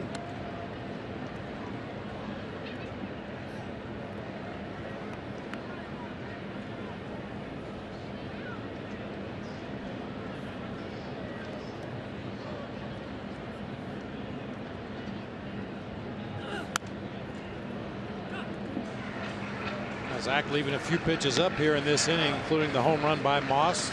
Richards had a couple pitches up around belt high that he's fouled off.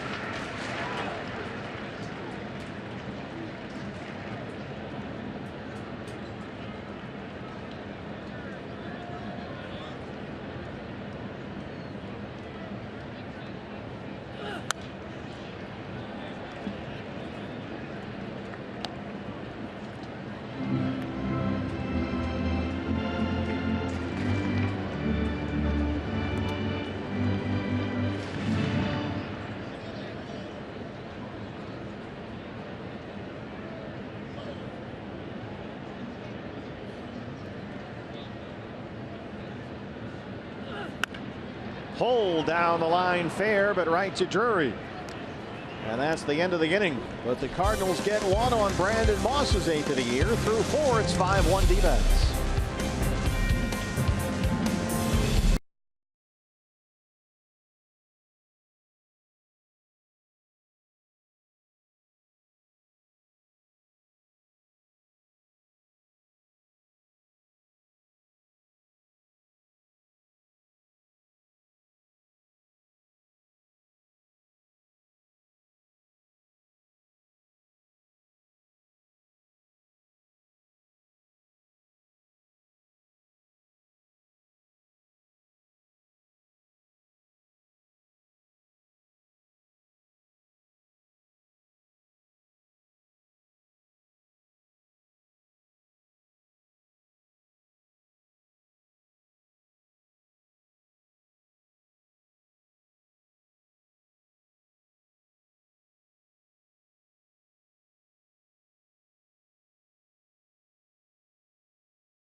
On 10 hits, the Cardinals 1 run on 3 hits. When the D-backs win, you win at Papa John's. A day after every Diamondbacks win, you get 50% off your regular menu price online order at Papa John's. Just enter promo code D-backs50 at papajohns.com. I'm told by our director, Phil Mollica, that the Blues got a big win last night. They did?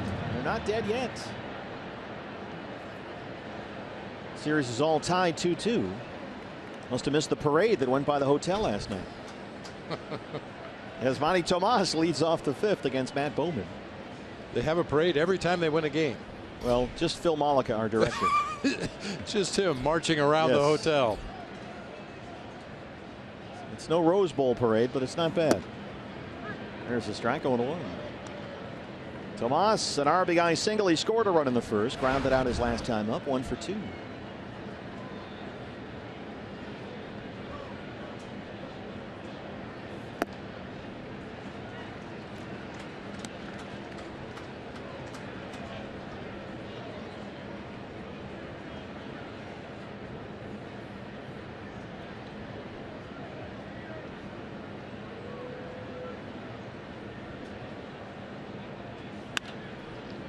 Carpenter at 3rd. 1 away. All right, partner, I need your help here. Yes, sir. Not sure if this is coincidence or irony, possibly both. Uh-oh. Back in 1995 on this day, there was a huge brawl between the Durham Bulls and the Winston-Salem Warthogs. Took more than 30 minutes to separate the two teams. By the time they did, 124 days of suspensions were handed out. Everybody in uniform that day got suspended for at least 1 day. Now, it came on Strikeout Domestic Violence Day. I'm going to put that as ironic. Okay, I like it. Carpenter in fair territory catches the Drury pop-up. My general rule is when the firehouse is on fire, that's irony. Every other time it's coincidence. That's your grammatical lesson for the week, brought to you by Bob Brenly. About that. 124 days of suspension. It's been a heck of a fight. Oh, everybody in uniform had to serve at least 1 day. What was the name of the one team? The Winston-Salem Warthogs. Yeah, what's the deal with that? Were they making fun of the name? Is that how it started? Maybe. The Durham Bulls. You know how arrogant they can be. Oh, yeah, sure. Movie stars. Chris Owings, 2 for 2, couple of singles. 8 and 15. How do we ever win 8? It's a miracle. It's a miracle.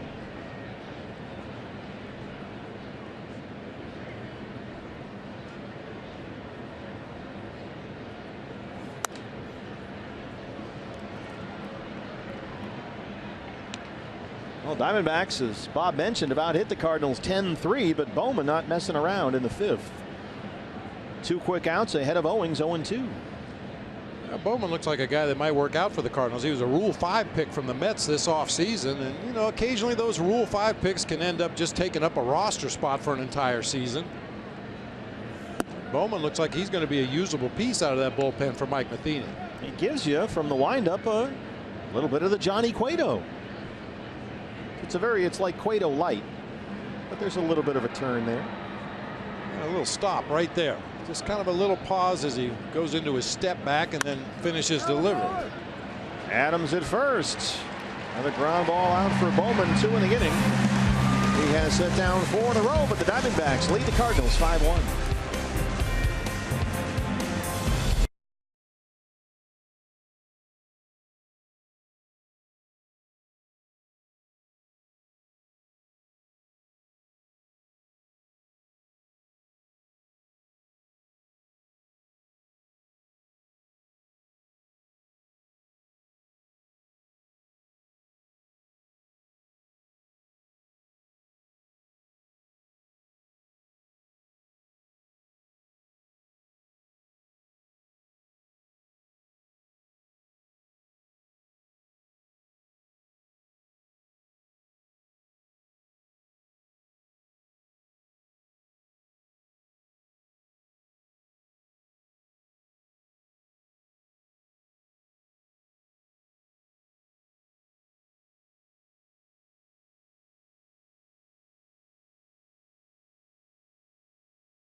D-backs in St. Louis, fans, it's your chance to beat the heat. Today's word is baseball. Log on to foxsportsarizona.com/beat the heat. Enter that word for your chance to win a trip to San Diego for the July 4th weekend. Not a bad gig. From now through June 5th, we will provide the word of the day every game. Once you see it, go to foxsportsarizona.com/beat the heat and enter that word. The more times you enter, the better your chances. And again, the password is baseball. Colton Wong leads off the 5th. Audio guy just freaked out. Don't worry. Who was that, Alan Ledden? Yeah, remember when they did password? Yeah. This is the greatest Odd Couple episode of all time. Gene Segura from the outfield grass. Remember, Felix and Oscar were a team. And Felix would just give ridiculous clues, and Oscar would get mad at him and hit him, and that was the show. They'd say the password is mayonnaise. And Felix would go, for the clue, he'd go, Lincoln. Oh, it's a well-known fact that Lincoln loved mayonnaise. Apparently so. Yeah, so it didn't work out. Second at bat of the ballgame for Matt Bowman, who was on in relief of a disastrous start for Jaime Garcia. And Bowman, Bob, has done a terrific job. He's yet to give up a base hit. Giving up a run on a sac fly, walked one. But Garcia, who came into the ball game unbeaten in his career against the Diamondbacks, well, he got blown up today. Lasted only 2 1/3, 5 runs all earned, gave up 10 hits. and threw only 54 pitches.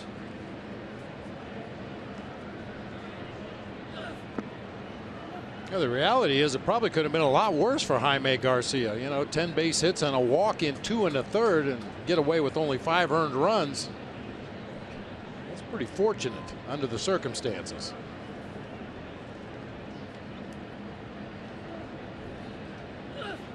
But amazing when you consider that in 6 career starts, Garcia had been 5-0 against the D-backs with a 2.94 ERA. But he was out of there quickly today.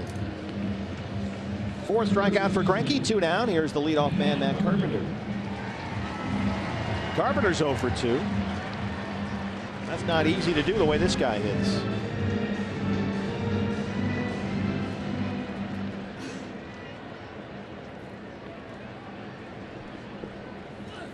Shift is on. Boy, Matt Carpenter has had one of the most interesting and varied evolutions of any player in the game. He came up in 2012. He was kind of a bench utility guy, hit mostly singles. Then in 2013, they made him the second baseman. He became a doubles hitter, led the league with 55 doubles.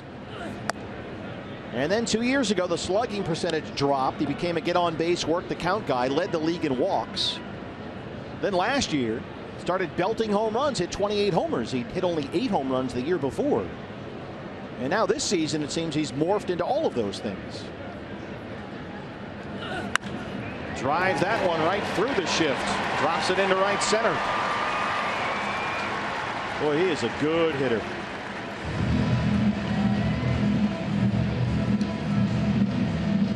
Just a good solid baseball player in that Cardinal mode. For years they've liked guys who have versatility, playing multiple positions, but now this guy's taking it to the extreme.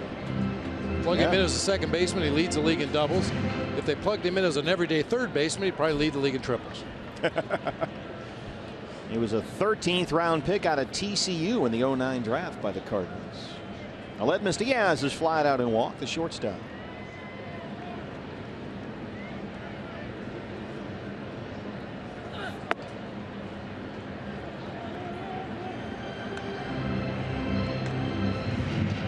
And you've got this guy who kind of came out of nowhere. They signed him out of Cuba after he defected. And he didn't get a ton of money. He got a 4-year, $8 million deal. And was just kind of floundering in their system a bit. But he got an opportunity when Johnny Peralta was injured in spring training. And he started the day hitting .360 with 6 homers and 15 doubles.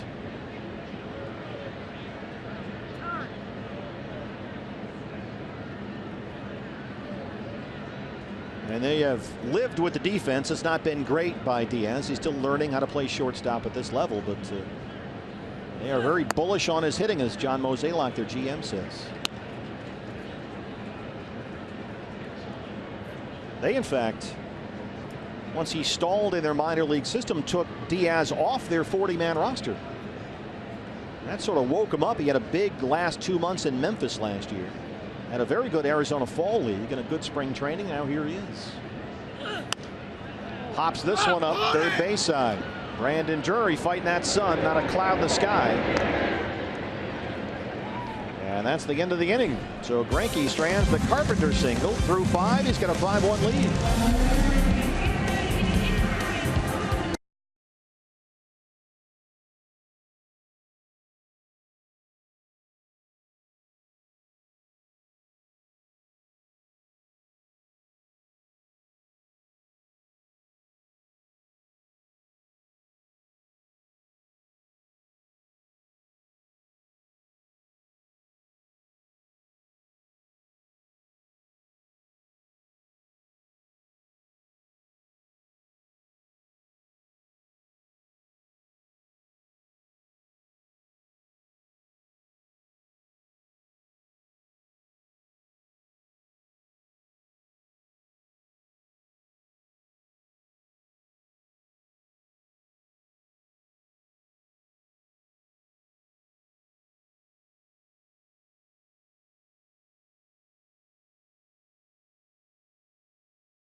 As we head to the top half of the 6th inning, it's time to take a look back at baseball history, brought to you by Geico. Everybody's heard of this guy, but nobody knows exactly why.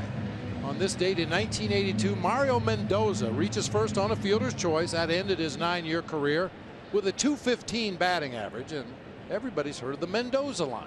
That's it, huh? He's struggling to get to the Mendoza line. I always assumed it was 200, but Mario Mendoza was actually a .215 lifetime hitter. He's been shortchanged by history then. Well, he had his bust-out season, though, right before his retirement. 1980, playing for Seattle, he hit .245, so that kind of skewed the Mendoza line a little higher. Trending up. Zack Greinke leads off the 6th against Matt Bowman. On in relief of Jaime Garcia. Zach drove in a run in the 3rd inning with a sac fly. D-backs have out hit the Cardinals 10-4. They lead at 5-1. Trying to get Chip Hale his 100th career win as the D-backs manager.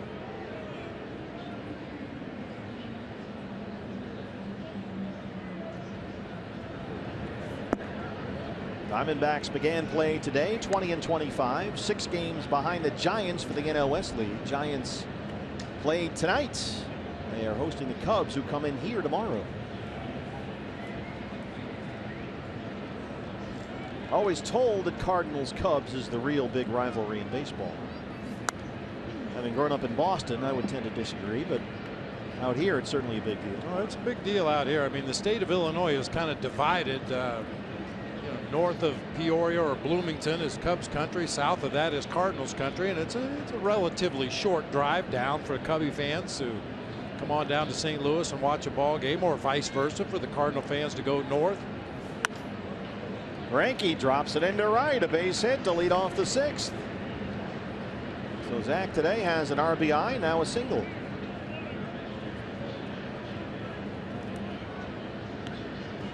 But since Cardinal fans are, as we are always told, are the nicest, most knowledgeable, most well-behaved fans there are, sort of lacks the angst of Yankees Red Sox. It also lacks the 4.5-hour games, which is nice. Nick Ahmed now. You can make an argument for any one of the big rivalries. The Giants Dodgers would tell you that that's the biggest rivalry. Sure. Red Sox Yankees certainly on the East Coast. In the Midwest, Cubs Cards.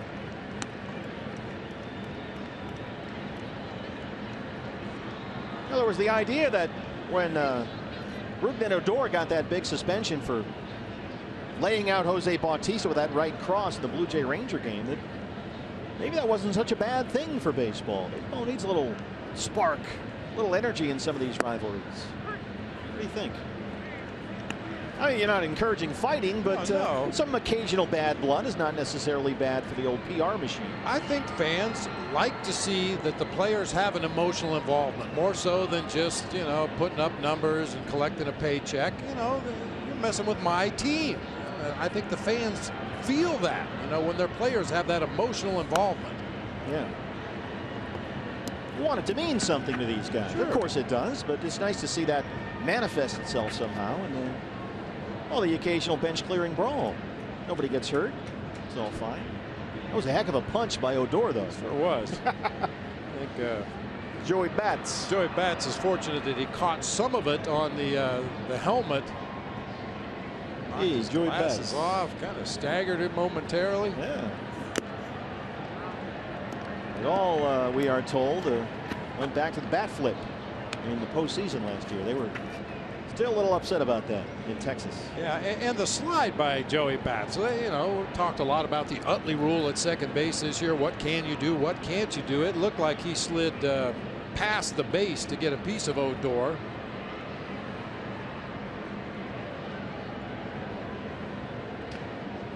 Well, Odor got a piece of him. Yes, he did. 0-2 on Nick Ahmed. 8 days worth. Yeah. Now, if you were the skipper, not that you're going to speak for Bannister, but okay, your team shows some fight and they sort of pay back an overdue bill with a bat flip and the whole thing, but then you lose a very good player for 8 days. What do you tell him? Well, maybe meet him in the parking lot after the games. Nick Right center. It drops in front of Grichuk for a base hit for Ahmed. Another 2-hit game for Nick Ahmed. Nick has had 2 hits each now in 4 of his last 5 games. That bat is coming back to life. Boy, is that good to see. Sure is. There's no doubt the Diamondbacks are a better defensive team with Nick in there at shortstop. There's just no questioning that. Not to take anything away from Chris Owings or Gene Segura, who have both played really good shortstop over the course of their careers, but Nick's at a different level with that glove, and if he's providing anything offensively, it just really sets up well for the D-backs. Well, the way that this lineup was designed to function this year with A.J. Pollock and David Peralta and the whole thing, if he's got enough around him, it doesn't matter what Nick hits anyway. But now with the herd thinned a bit, the offense becomes a little bit more of an issue. And if Nick can do his part in the meantime, while those guys get healthy, then everybody's better off, especially him. Segura walked and scored to lead off the ball game. He's 0 for 2.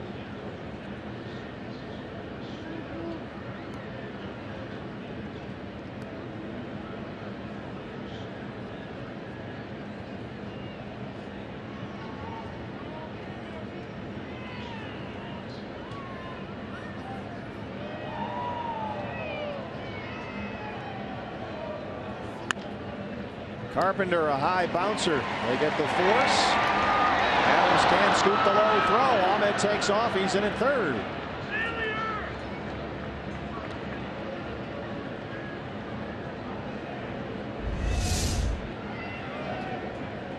I think that's the right play for Carpenter, but that off-balance throw as he's fading away into foul territory worked to the Diamondbacks' advantage that time. Couldn't get much on the throw. Matt Adams couldn't pick it out of the dirt, and more alert base running from Nick Ahmed. Turned that corner, ends up at third base.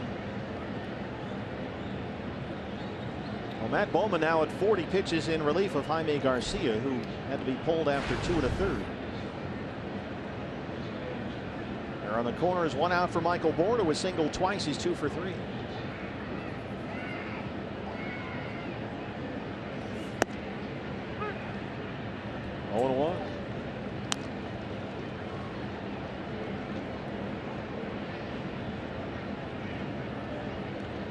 Closer ball game, you might see one of those safety squeezes that we've seen so much of this year, not only from the Diamondbacks but all around baseball in this situation. 1st and 3rd, 1 out.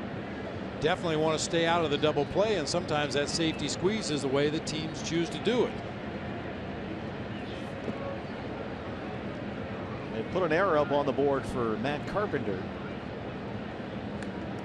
First error of the ball game for either side.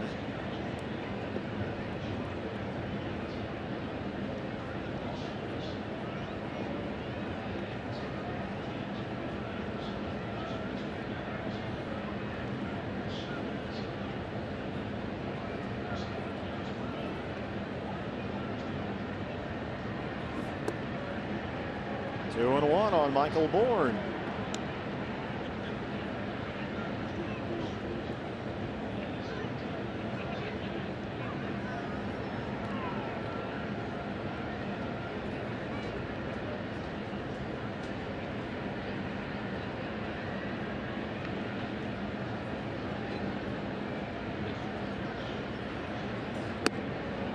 Bowman missed again. It's 3-1. Michael already with 5 hits as a Diamondback. Had a couple of hits Friday in the series opener. The numbers of the Cardinals bullpen this year.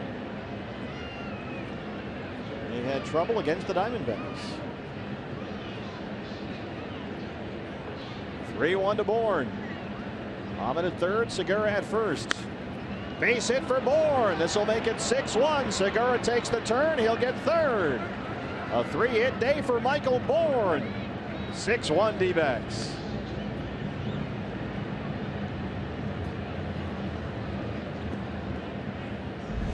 Love that approach from Michael Bourn. Once again, he knows he's got that hole on the right side of the field. Really rolls that left hand, his top hand over to make sure he hits that ball to the right side and sneaks through into right field for an RBI base hit.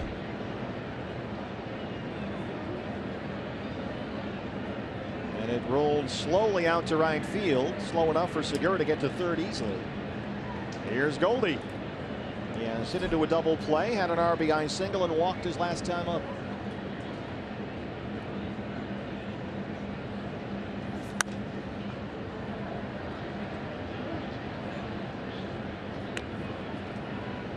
So Goldie now with 5 hits and 3 walks in this series, still with more walks than hits this year.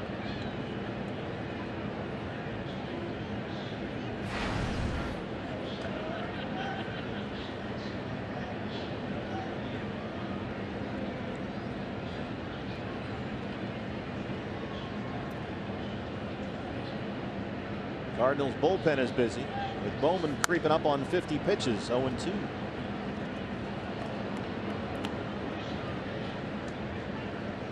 Don't forget he threw 2 innings Friday in the series opener, threw 35 pitches in that ball game. And he's almost at 50. Jonathan Broxton, who had a very rough night Friday, is warming up for the Cardinals.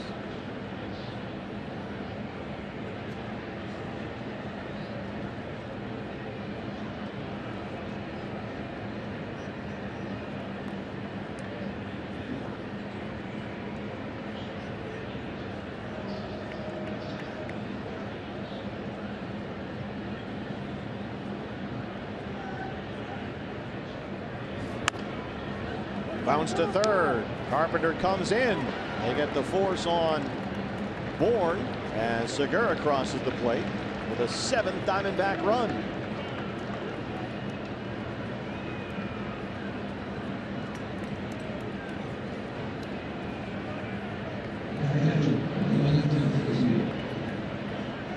I'm surprised he went that way, trying to turn the double play.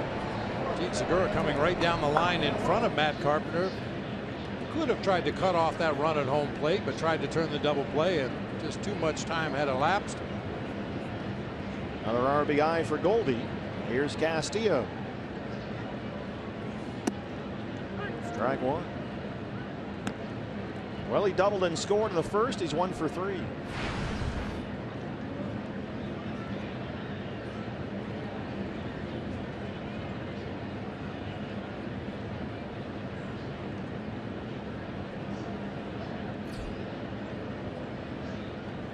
Goldie takes off. Not like he broke his bat that time. He hit the out at first. But the Diamondbacks tack on 2 more. Bottom 6 coming up from St. Louis. They lead the Cardinals 7-1.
Diamondbacks over the Cardinals. Stephen Bob, very quickly before I head downstairs. I have an artifact from Todd's Garage, first one of the summer for you. This is a game program from the the summer of '76 that I filled out. It took me 35 years to get Al Hrabowski to sign that, by the way. Got the save in a win over the Phillies. John Denny got the start and the win, the pride of Prescott. But since you guys are my moral compass, I was looking at the scorecard first of all, here. let's start there.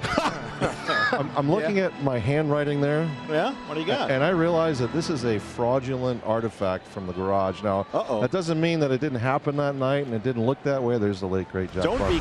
What is it about that? Don't be confused. Listen to Jack Buff. Well, What's fraudulent? I know my handwriting, and I'm worse than most surgeons. I come from the Charlie Brown School of Penmanship. There's no way that my box score and my scorecard, there's a shot to deep center Scotty. field. Chris Owings has got room. So you're saying here, Yes, I think yes. we've uncovered a controversy. Yes. That you did not score that game. I scored the game probably on some humidity-soaked scorecard with a really bad ballpoint pen with all kinds of scribbles. Okay, well then I'm still confused as to what the controversy is. Then I went home on another scorecard and probably spent 5 hours doing that. My handwriting is absolutely, I can't read my handwriting. So the authenticators are not going to authenticate that in the garage. I just wanted you to know So that is not up for a bid, as it were. Well, nothing's up for bid. Oh, It's all on I thought display. everything was for sale. Well, I will move the product at some point as my life starts to wither away, yes. And Well, I thought that's what Todd's Garage did. We moved some of this stuff. there are things that we would bring you into the garage so you can look and then Oh, all right. remove product. It's kind of a Remove supply and demand products. thing. It's you not know. Todd's Garage Sale. It's Todd's Garage. Thank you. Well, but every time Man, I I look on the missed you. screen, they say you can get this item if you call this number. There's no number. Operators are standing no, by. No, there are no operators. But No wait, there's operators. more. No, there's not. Now, do you have some sort of when somebody catches a foul ball here, you get a bat, a base, whatever, they authenticate A it with guy? a little. A sticker? No, they have like a hologram or whatever it I don't have is. any holograms either. Nothing. No. You can't even vouch for your own handwriting. No, actually, it took me 40 years to figure it. This morning, I was looking and I went, wait a minute. Like, I just wanted to let you guys know that we're coming clean. Well, I appreciate the honesty. I'm sure you do. You all right with that, Bob? I'm fine with it. We'll just have to be much more judicious with Todd's Garage items from this point Yeah, on. frankly, the whole thing is tainted now. If there's one fraud, there's likely to be another one. It's like politics It rains, it pours. I think I've opened a Pandora's box in the garage. in the garage. Yeah. Matt Okay. Adams takes a big swing and a miss, and he strikes out. I will work hard to regain your trust. Okay? Well, it's like you go to your favorite pizza place, and it's great, and then you go there one time, and it's really bad, and now do we Done. go back? Done. That's You're it. right. You're out, huh? Wow. Holy cow. All right, well, you suffer the consequences. I do like, it was cool to look through that old 1976 Bake McBride Bake, for the yeah. Phillies. And Yeah. I think Danny Ozark was the skipper. Oh, sure he was, yeah. Red Shane Deanston. I was a Ted Simmons guy, Bob. Yeah. Nick Ahmed doing his Nick Ahmed Oh, thing. wow. Greinke works a 1, 2, 3, 6th inning. Well, send donations to Todd's Garage or the police. 7-1 D-backs.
Heaven, but the Diamondbacks are leading 7-1, trying to win their first series in St. Louis since 2003. Let's check the rest of the NL West. It's greater coverage of baseball, brought to you by T-Mobile. Mentioned that the Cubbies, who come in here tomorrow for a 3-game set, are the late game tonight at San Francisco. That's Mad Bum and Kyle Hendricks. Dodgers and Padres about to get underway. Kenta Maeda and Colin Ray at Petco Park. Now, this is the one that really concerns me, BB. The Rockies and Pirates are delayed by rain, and that game might not be done by the time we get to Pittsburgh later tonight. And I'm told it's supposed to rain for like the next month in Pittsburgh. 40 days and 40 nights. So we could be in for some long ones this week at the old PNC Park. Jonathan Broxton comes out to start the 7th for the Cardinals against Yasmani Tomas. Diamondbacks have out-hit St. Louis 13-4 and lead at 7-1. The good news is that Pittsburgh, our perch is so high above the field, we may be above the clouds. We may be above the rain. Yeah, that's the second highest one. Next, behind only Washington. Chopped to shortstop, Aledmys Diaz. That's a beautiful ballpark, PNC Park, one of the best there is, in fact. Got to be at least top 3 or 5, but our broadcast position is in the stratosphere. Way up there. Jonathan Broxton takes over for the Cardinals. Broxton had a very rough night here Friday. Retired only 1 batter, gave up 5 runs, all earned on 3 hits, also walked 2 guys. It got ugly when he came out to start the 8th. Brandon Drury 2 for 3, couple of singles. He has scored a run and knocked in a run.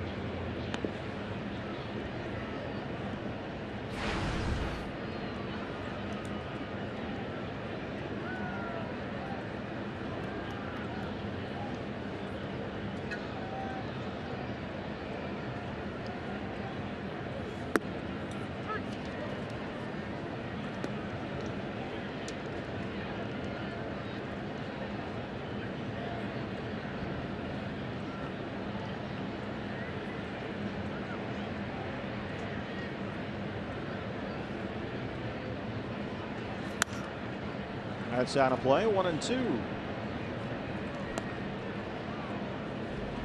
We fly to Pittsburgh right after this ball game. There's a day off tomorrow. And then we start a 3-game series against the Pirates Tuesday. That'll be Shelby Miller versus Francisco Liriano. Have all 3 games for you right here on Fox Sports Arizona. Ruby De La Rosa, Jeff Locke Wednesday. Patrick Corbin and Garrett Cole. That's a headliner. Thursday afternoon, the getaway day game. Rolled up the middle. Diaz has it. Well, his defense is getting better. It seems to be just a matter of reps for him over there. 2 up, 2 down. Had a good read that time. Came in and smothered that ball on a short hop. Threw on to first for the easy out of Brandon Drury. If he lays back on that ball, it might do anything. That's one thing you learn as a guy that's learning a position in the infield. Most of the time, you're better served charging aggressively rather than waiting back and let that ball take one more hop, because you never know where it's going to go. Another good day at the plate for Chris Owings. He's got 2 hits, both singles.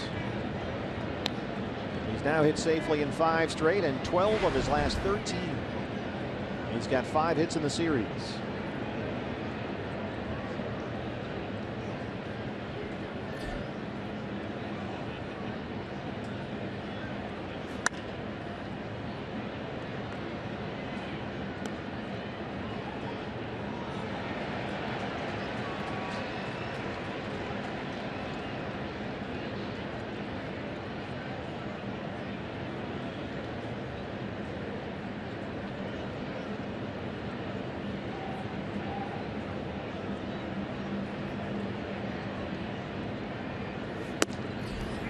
One and 2.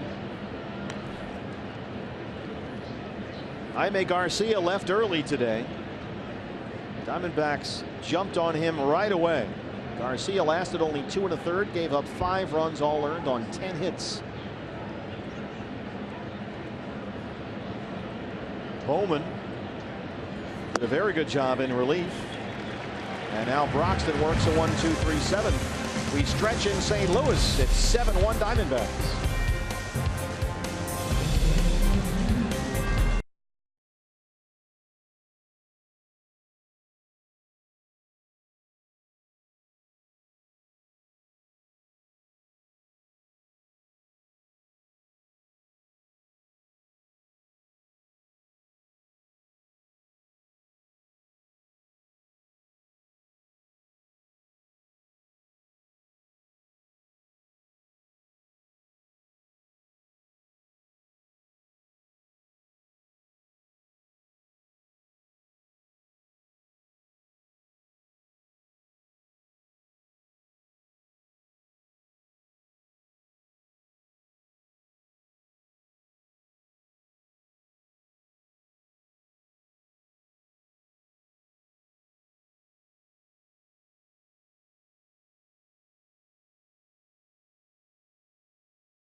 red, but it's Sedona red that's ruling the day here. 7-1. Diamondbacks lead the Cardinals as we start the home half of the 7th inning. What's next brought to you by CenturyLink. Off day tomorrow. 3 against the Pirates starts Tuesday.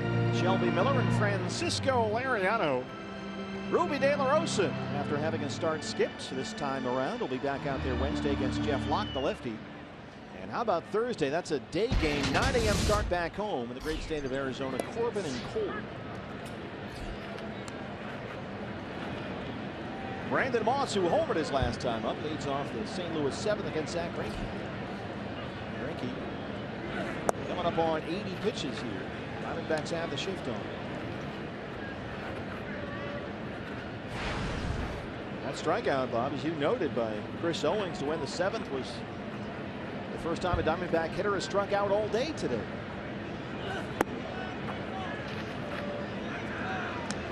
Greinke has 5 strikeouts. He's walked 1, given up just 4 hits. 80 pitches, 58 strikes. For Jaime Garcia, the Cardinals starting pitcher today, most hitters didn't stick around long enough to see 3 pitches and strike out. They were banging him around early in the count. Make that 6 strikeouts for Greinke. 1 down.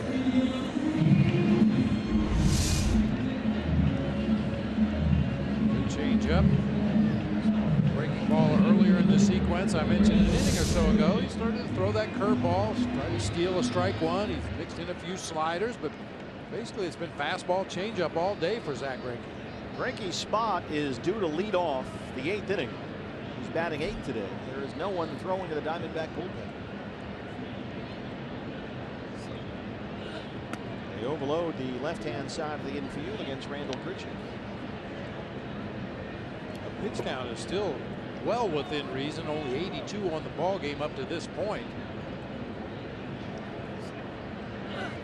Well, Chip does not like to use the Clippard, Hudson, Ziegler trio unless he needs to, unless it's a close game with the lead.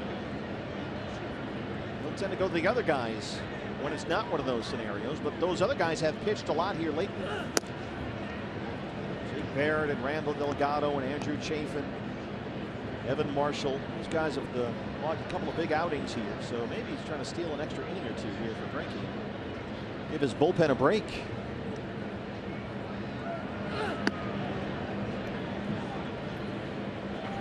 You're absolutely right about Chip not wanting to use the big 3 relievers in the bullpen unless he has to. But if he does need to go to the bullpen, those are the guys that probably could use the work. Daniel Hudson threw 11 pitches on Friday, wasn't used in the ball game yesterday, and Brad Ziegler hasn't pitched since at least last Wednesday. Well, Greinke's mowing him down here. He's got 7 strikeouts. He's punched out 3 of the last 4. And that's the 2nd out in the 7th. Oh, that changeup. And the curveball. This same guy we saw against the Yankees sure looks like him. Yep. And that's the guy that they thought they were getting. He did the same thing against the Yankees. Pitched basically with fastball, changeup through the early part of the ball game, and then started incorporating his breaking pitches the 2nd, 3rd time through the Yankees order. Done the same thing here against the Cardinals today. Colton Wong doubled in the 3rd. He's 1 for 2. Greinke has been over 100 pitches 4 times this year. His high for the season is 105. That came 4 starts ago against the Rockies at Chase Field as Wong slaps one the other way to left field for a 2-out single. He's 2 for 3. And now with the pitcher spot up, we'll get a look at Jeremy Hazelbaker. Hazelbaker homered off Greinke at Chase Field last month. He's hitting .265 with 7 home runs. He'll hit for Broxton.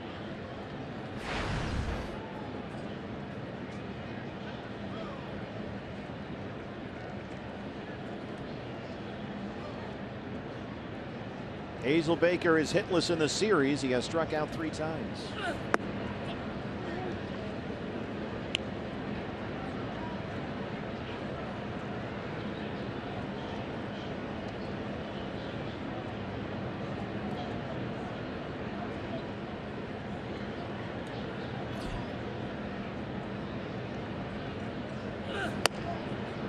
Tyler Lyons warming up with the Cardinal bullpen. Looks like he'll get the 8th inning.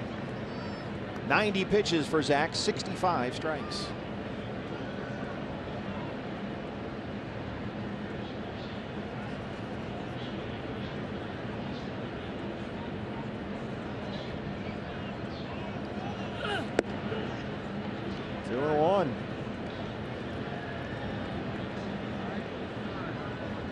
Surprised Jeremy Hazelbaker wasn't in the original starting lineup today. Left-handed bat, had some success against Zack Greinke in the past, although it's a very small sample size. But I think perhaps Mike Matheny, anticipating a close ball game, wanted to have a left-handed bat available off the bench. Hazelbaker is the only one he's got today. Everybody else off that bench swings right-handed. Well, Hazelbaker got off to a big start this year.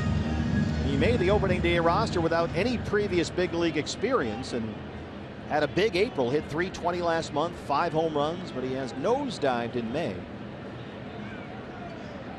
Hitting under 180 this month.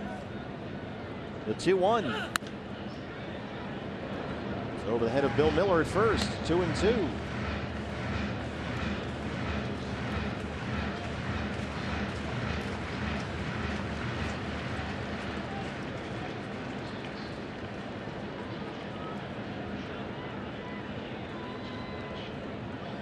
Still no one throwing the Diamondback bullpen. There are some guys doing some stretching down there, getting limbered up, but nobody warming up as of yet. This is on the ground to Segura, and Zack Greinke is through 7. He's got 7 strikeouts. He's given up only 5 hits, and he leads at 7-1.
Here in St. Louis, 7-1 Diamondbacks lead the Cardinals.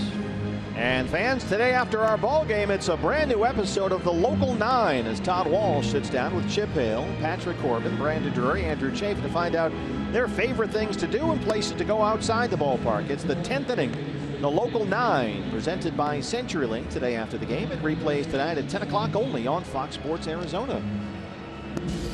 Some changes for the Cardinals. And we'll start the mound. The new pitcher is the left-hander Tyler Lyons, his 13th appearance of the year, an ERA just over 4.5. Jeremy Hazelbaker, who grounded out to end the inning, will stay in the game. He'll take over in right field for Stephen Piscotty. And Ruben Tejada replaces Matt Carpenter at third, as Greinke will lead off the 8th inning.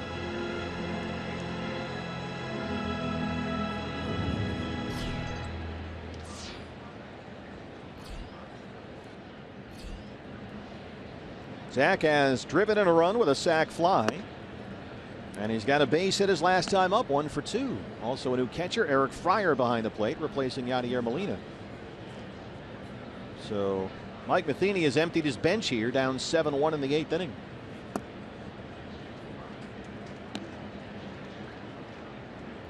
There's Ruben Tejada in there at third for Matt Carpenter. And Hazelbaker replaces Piscotty in right.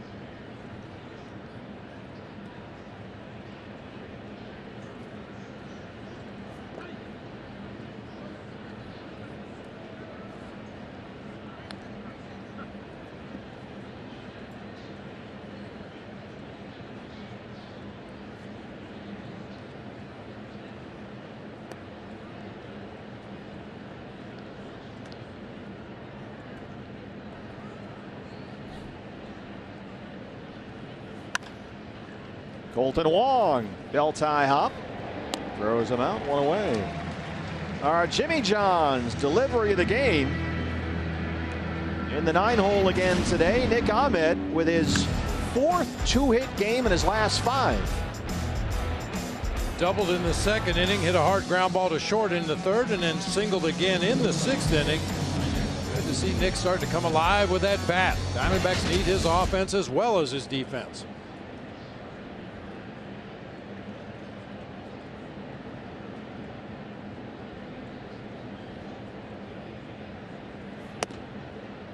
Strike 1 from Tyler Lyons.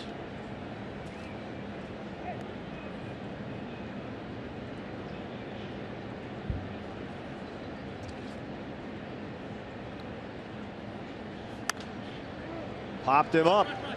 Fryer looking up into that sun.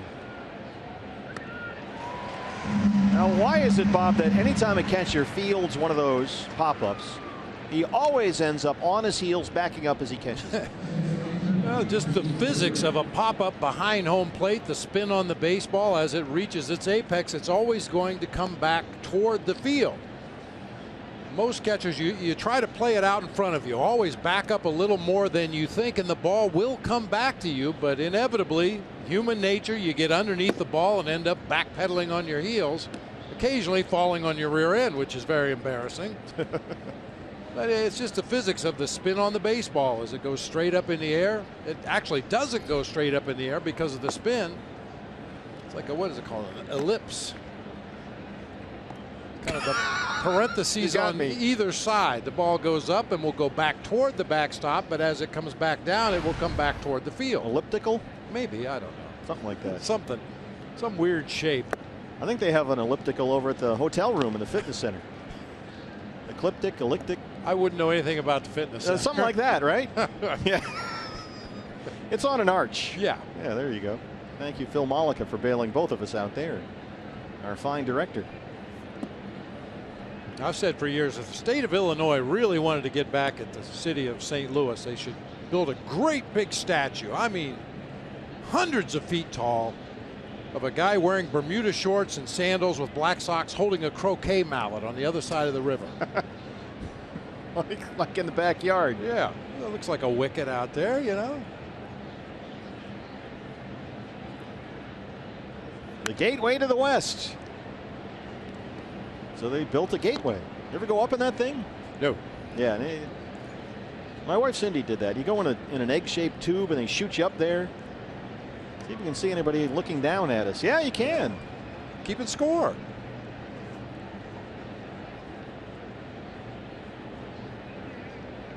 I feel like one of those things at the drive-through teller at the bank.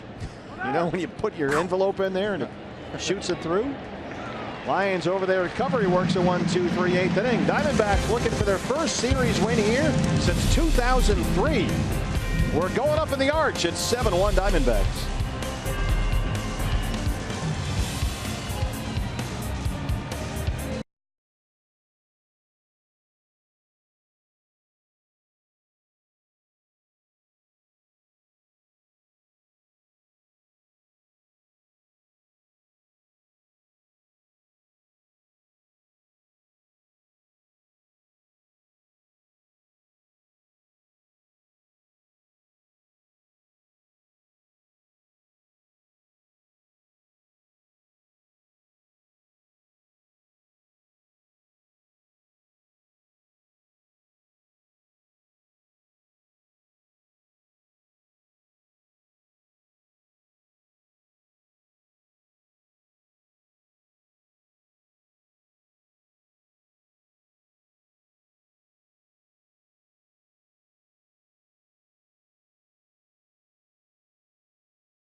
Bottom 8, 7-1 Diamondbacks. The Kick Alive high-speed highlights presented by Cox. Zack Greinke has been tremendous again. 7 innings. He's given up just 5 hits. He's got 7 strikeouts. We mentioned his start against the Yankees, and I said it was vintage Zack Greinke. Well, if that was vintage, this is vintager. He was really good today. Incorporated his pitches as he needed to, second and third time through the order. Command of the fastball and changeup have been fantastic. And he's back out there to start the 8th inning. And a little over 90 pitches now. The only run for the Cardinals was Brandon Moss's homer with 2 outs in the 4th. Eric Fryer, who's in the cleanup spot where Matt Carpenter was hitting. He took over for Yadier Molina behind the plates. Fryer does not get a lot of opportunities to use the bat. He's had only 19 plate appearances all season long, and when you're the backup to Yadier Molina, that's just kind of the deal.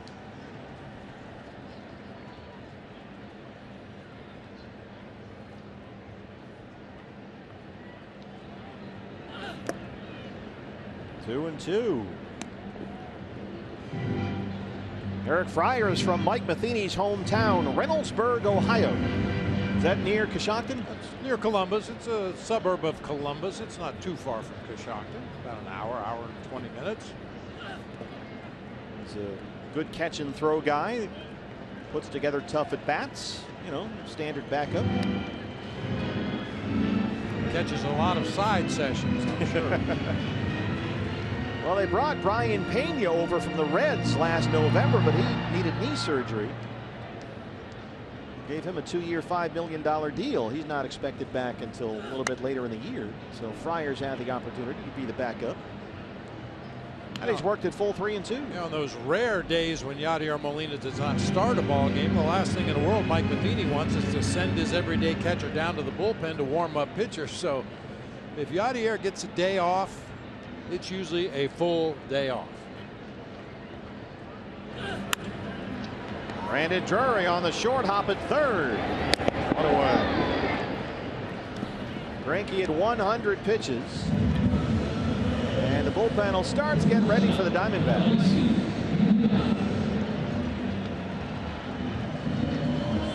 Daniel Hudson starting to throw down there.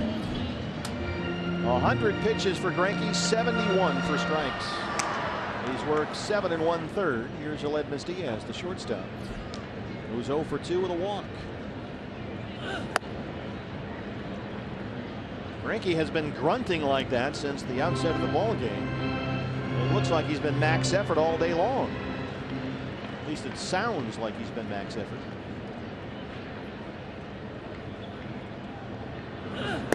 There it is again. What's the percentage of guys that throw with those grunting noises, you think? Not as high as you might think. And usually it's relievers, guys that come in and just flame on as hard as they can throw for as long as they can go. Lifts it out to right center field. Michael Bourne, 2 down. But if that's what it takes for Zack Greinke to throw the ball the way he has today, I hope he grunts on every pitch he throws the rest of the year. He's been that good today. Ruben Tejada took over at third for Carpenter, batting in Piscotty's old spot. And Tejada only 5 for 28 at the plate this year. You remember his relief pitching performance Friday night in the series opener. Gave up back-to-back homers to Herman and Drury. Throwing fastballs and sliders, he said. Well, he was throwing all fastballs until 2 of them got a hit out of the ballpark, and then he started throwing some sliders. Decided it was time to mix it up a bit. He's got a single and a couple of walks in this series. He started at third base in that game Friday and wound up pitching. Brandon Drury got his 7th home run of the year off Tejada. And with that fly ball to right field by Diaz, this is the longest outing by a Diamondback starter this season. Greinke 105 pitches. That matches his high for the year 4 starts ago against the Rockies at Chase Field. Daniel Hudson still warming up with the bullpen.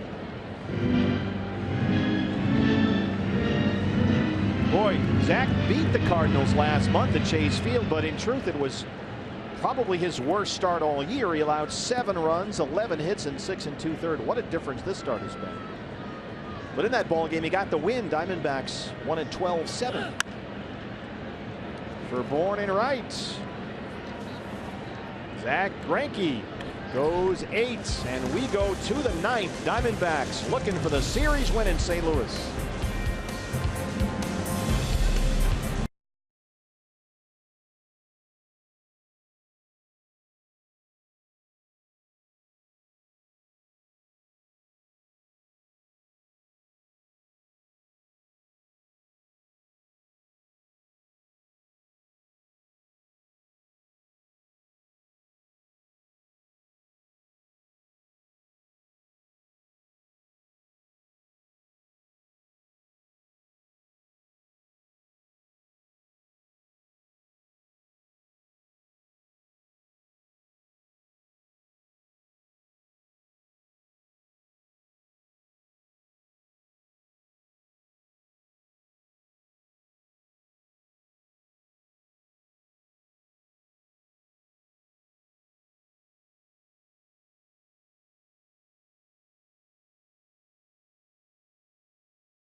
Diamondbacks won a series from the Cardinals was 2003. They have never won a series in this version of Busch Stadium.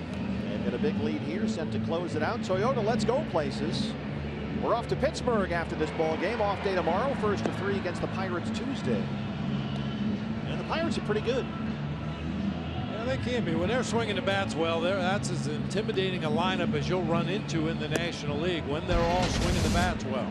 They are trailing the Rockies right now 1-0, but they are in a rain delay at PNC Park and could be for quite some time. So bring your galoshes to Pittsburgh. New pitcher for the Cardinals, the left-hander Dean Kiekefer. His 5th appearance of the year, a 2.08 ERA. We saw him pitch in Friday's series opener.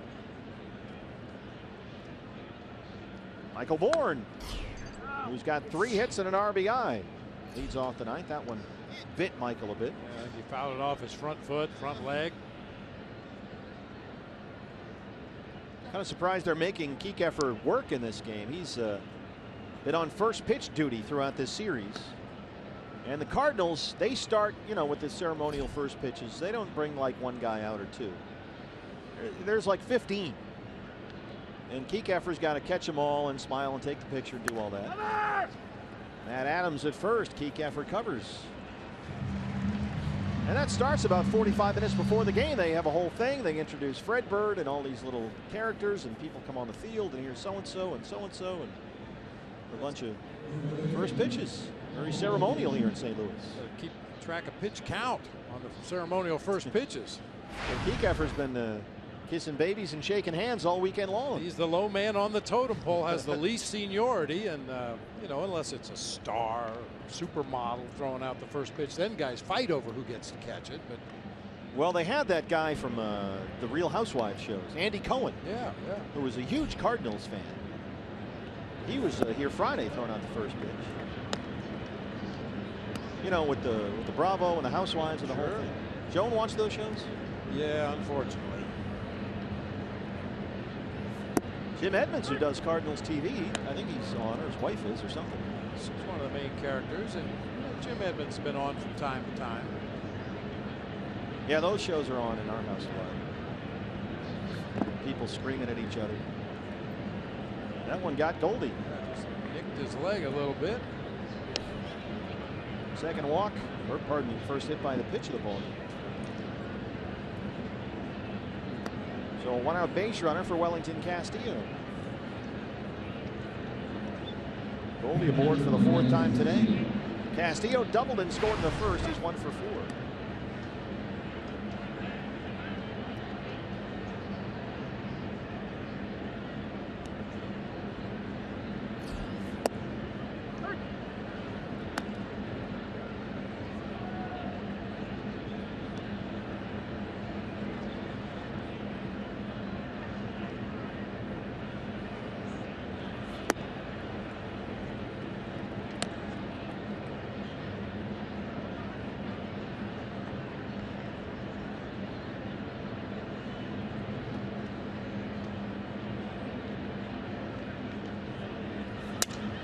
Broken bat. Diaz is there. That's all they'll get. That'll bring up Yasmani Tomas. Yasmani an RBI single in the first. He's 1 for 4. Mariners won in Cincinnati today. Another win for Wade Miley, who's had a good year with Seattle. He's 5-2. And there was another former D-back pitching today. Chase Anderson got the loss for the Brewers at the Mets. Lost to Noah Syndergaard. Tejada long throw from third. And that's the end of the top of the ninth. D-backs 3 outs away from a series win in St. Louis. Back after this.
Our Gila River game summary. D-backs knocked Jaime Garcia out of the game early. They got 3 in the first, 1 in the second, 1 in the third. They lead at 7-1 behind Zack Greinke, who was outstanding.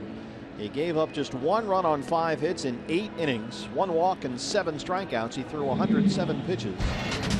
And your Arizona Federal Credit Union pitching change, it's Brad Ziegler. He got his 8th save of the season Tuesday against the Yankees, which was his last appearance. Comes in a 7-1 ball game to clean up the 9th. And it'll work to Matt Adams to lead off the inning for the Cardinals. Diamondbacks will put the shift on for Big City.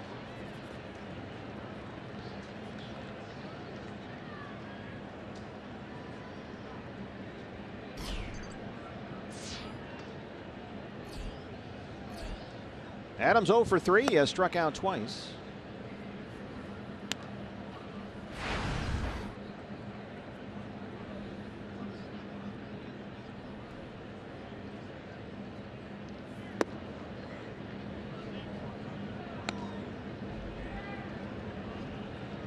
Saw the numbers on Brad when he came into the ball game. More base hits and walks allowed this year than we're used to seeing from Brad Ziegler, but it's hard to do better than 36 straight saves converted. I think it's some of that sinker baller's curse. It's all Brad does is throw ground balls, and unfortunately for him and the Diamondbacks, some of those have found holes this year. He's usually be able to bounce right back and throw a double play ball to the next batter. Well, he walks Adams on 4 pitches to open up the 9th, and the way these first 2 games of this series have gone, the 8th and 9th innings can get a little dicey.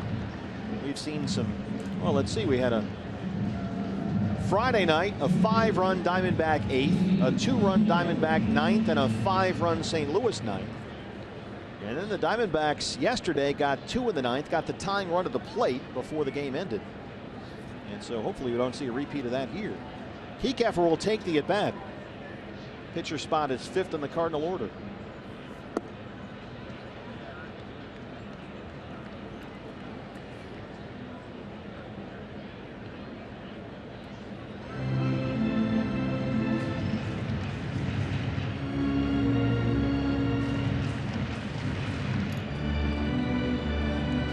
So far, Brad has yet to throw a strike, so Wellington Castillo out there for a word. His first career at bat, Dean Kiekefer.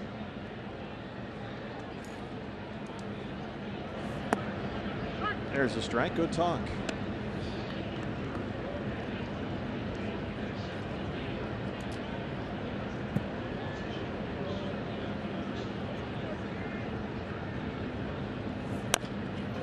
Little chopper. It'll stay fair for Ziegler. Underhand toss to Goldie. They move Adams along, and that's the first out.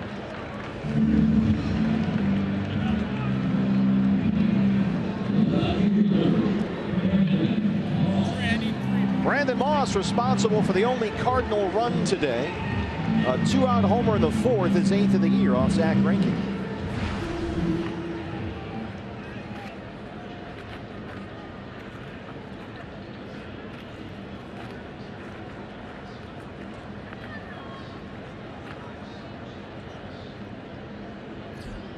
D-backs have the shift on for Moss.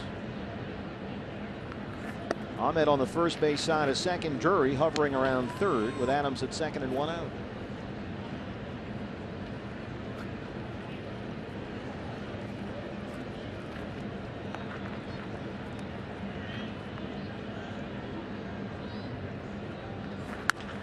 Right back to the mound. He'll look Adams back to the bag and take the out at first. 2 down.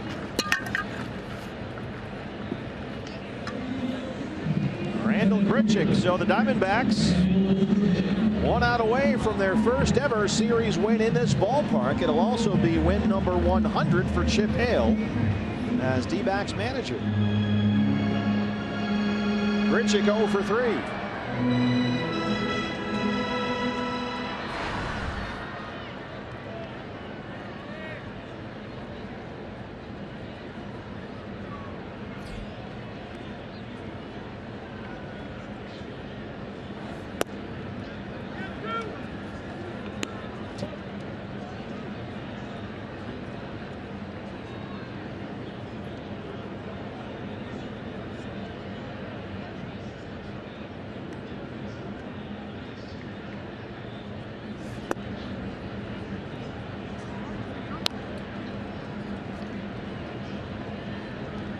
So far for Brad Ziegler, 11 pitches, only 3 of them for strikes.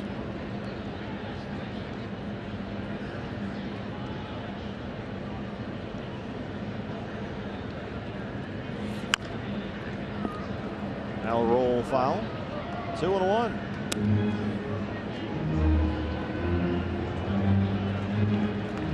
Cardinals enter today 7 back of the Cubs for the NL Central League. Cubs playing the late game tonight. They're at San Francisco. They're in here tomorrow.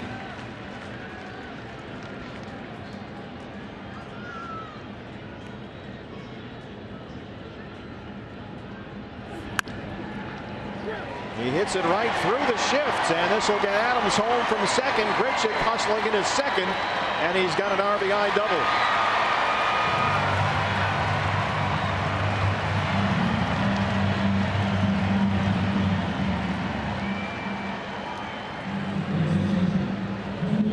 Right through the shift. It happens occasionally. Hard hit ball off the bat of Randal Grichuk. A lot of topspin on that grounder.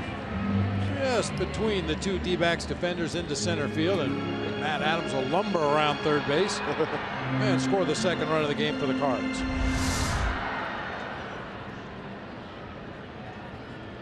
(7-2) ball game. Grichuk at second, 2 outs for Colton Wong, who's 2 for 3, a double and a single.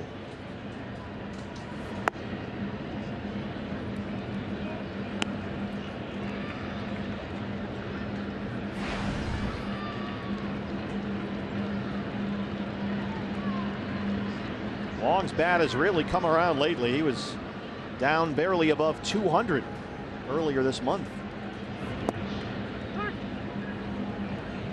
Struck out as a pinch hitter Friday in the opener. That snapped a 7-game hit streak, but he's back on the horse today, 2 for 3.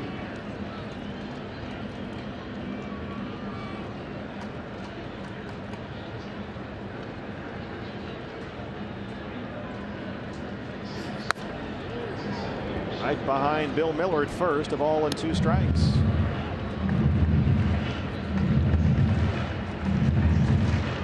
Chip Hale and the Diamondbacks on a plane right as this game ends, headed to Pittsburgh. Off day tomorrow, first of 3 against the Pirates on Tuesday. We have all 3 games for you on Fox Sports Arizona. That one missed, 2-2. Shelby Miller and Francisco Liriano Tuesday. That's a 4:05 first pitch.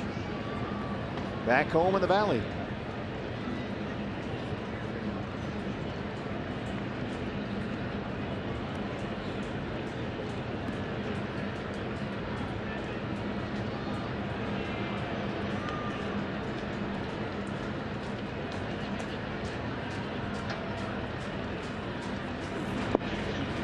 Three and 2. Something about the 9th inning of these games in St. Louis. Hazelbaker would be next.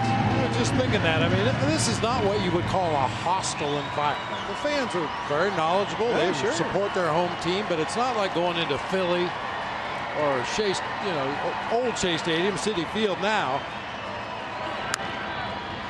That's a hostile environment. The Cardinals, with the loss today, would fall 1 game under 500 here at home. Diamondbacks yesterday were down 6-0 going into the top of the 9th inning against the closer Trevor Rosenthal, and managed to get the tying run to the plate. And it was a wild back into the ball game Friday. And again, it's been a pesky 9th inning trying to put the ball game and the series away. 3-2 pitch. Got him, and the Diamondbacks win it. Their first ever series win here at Busch Stadium.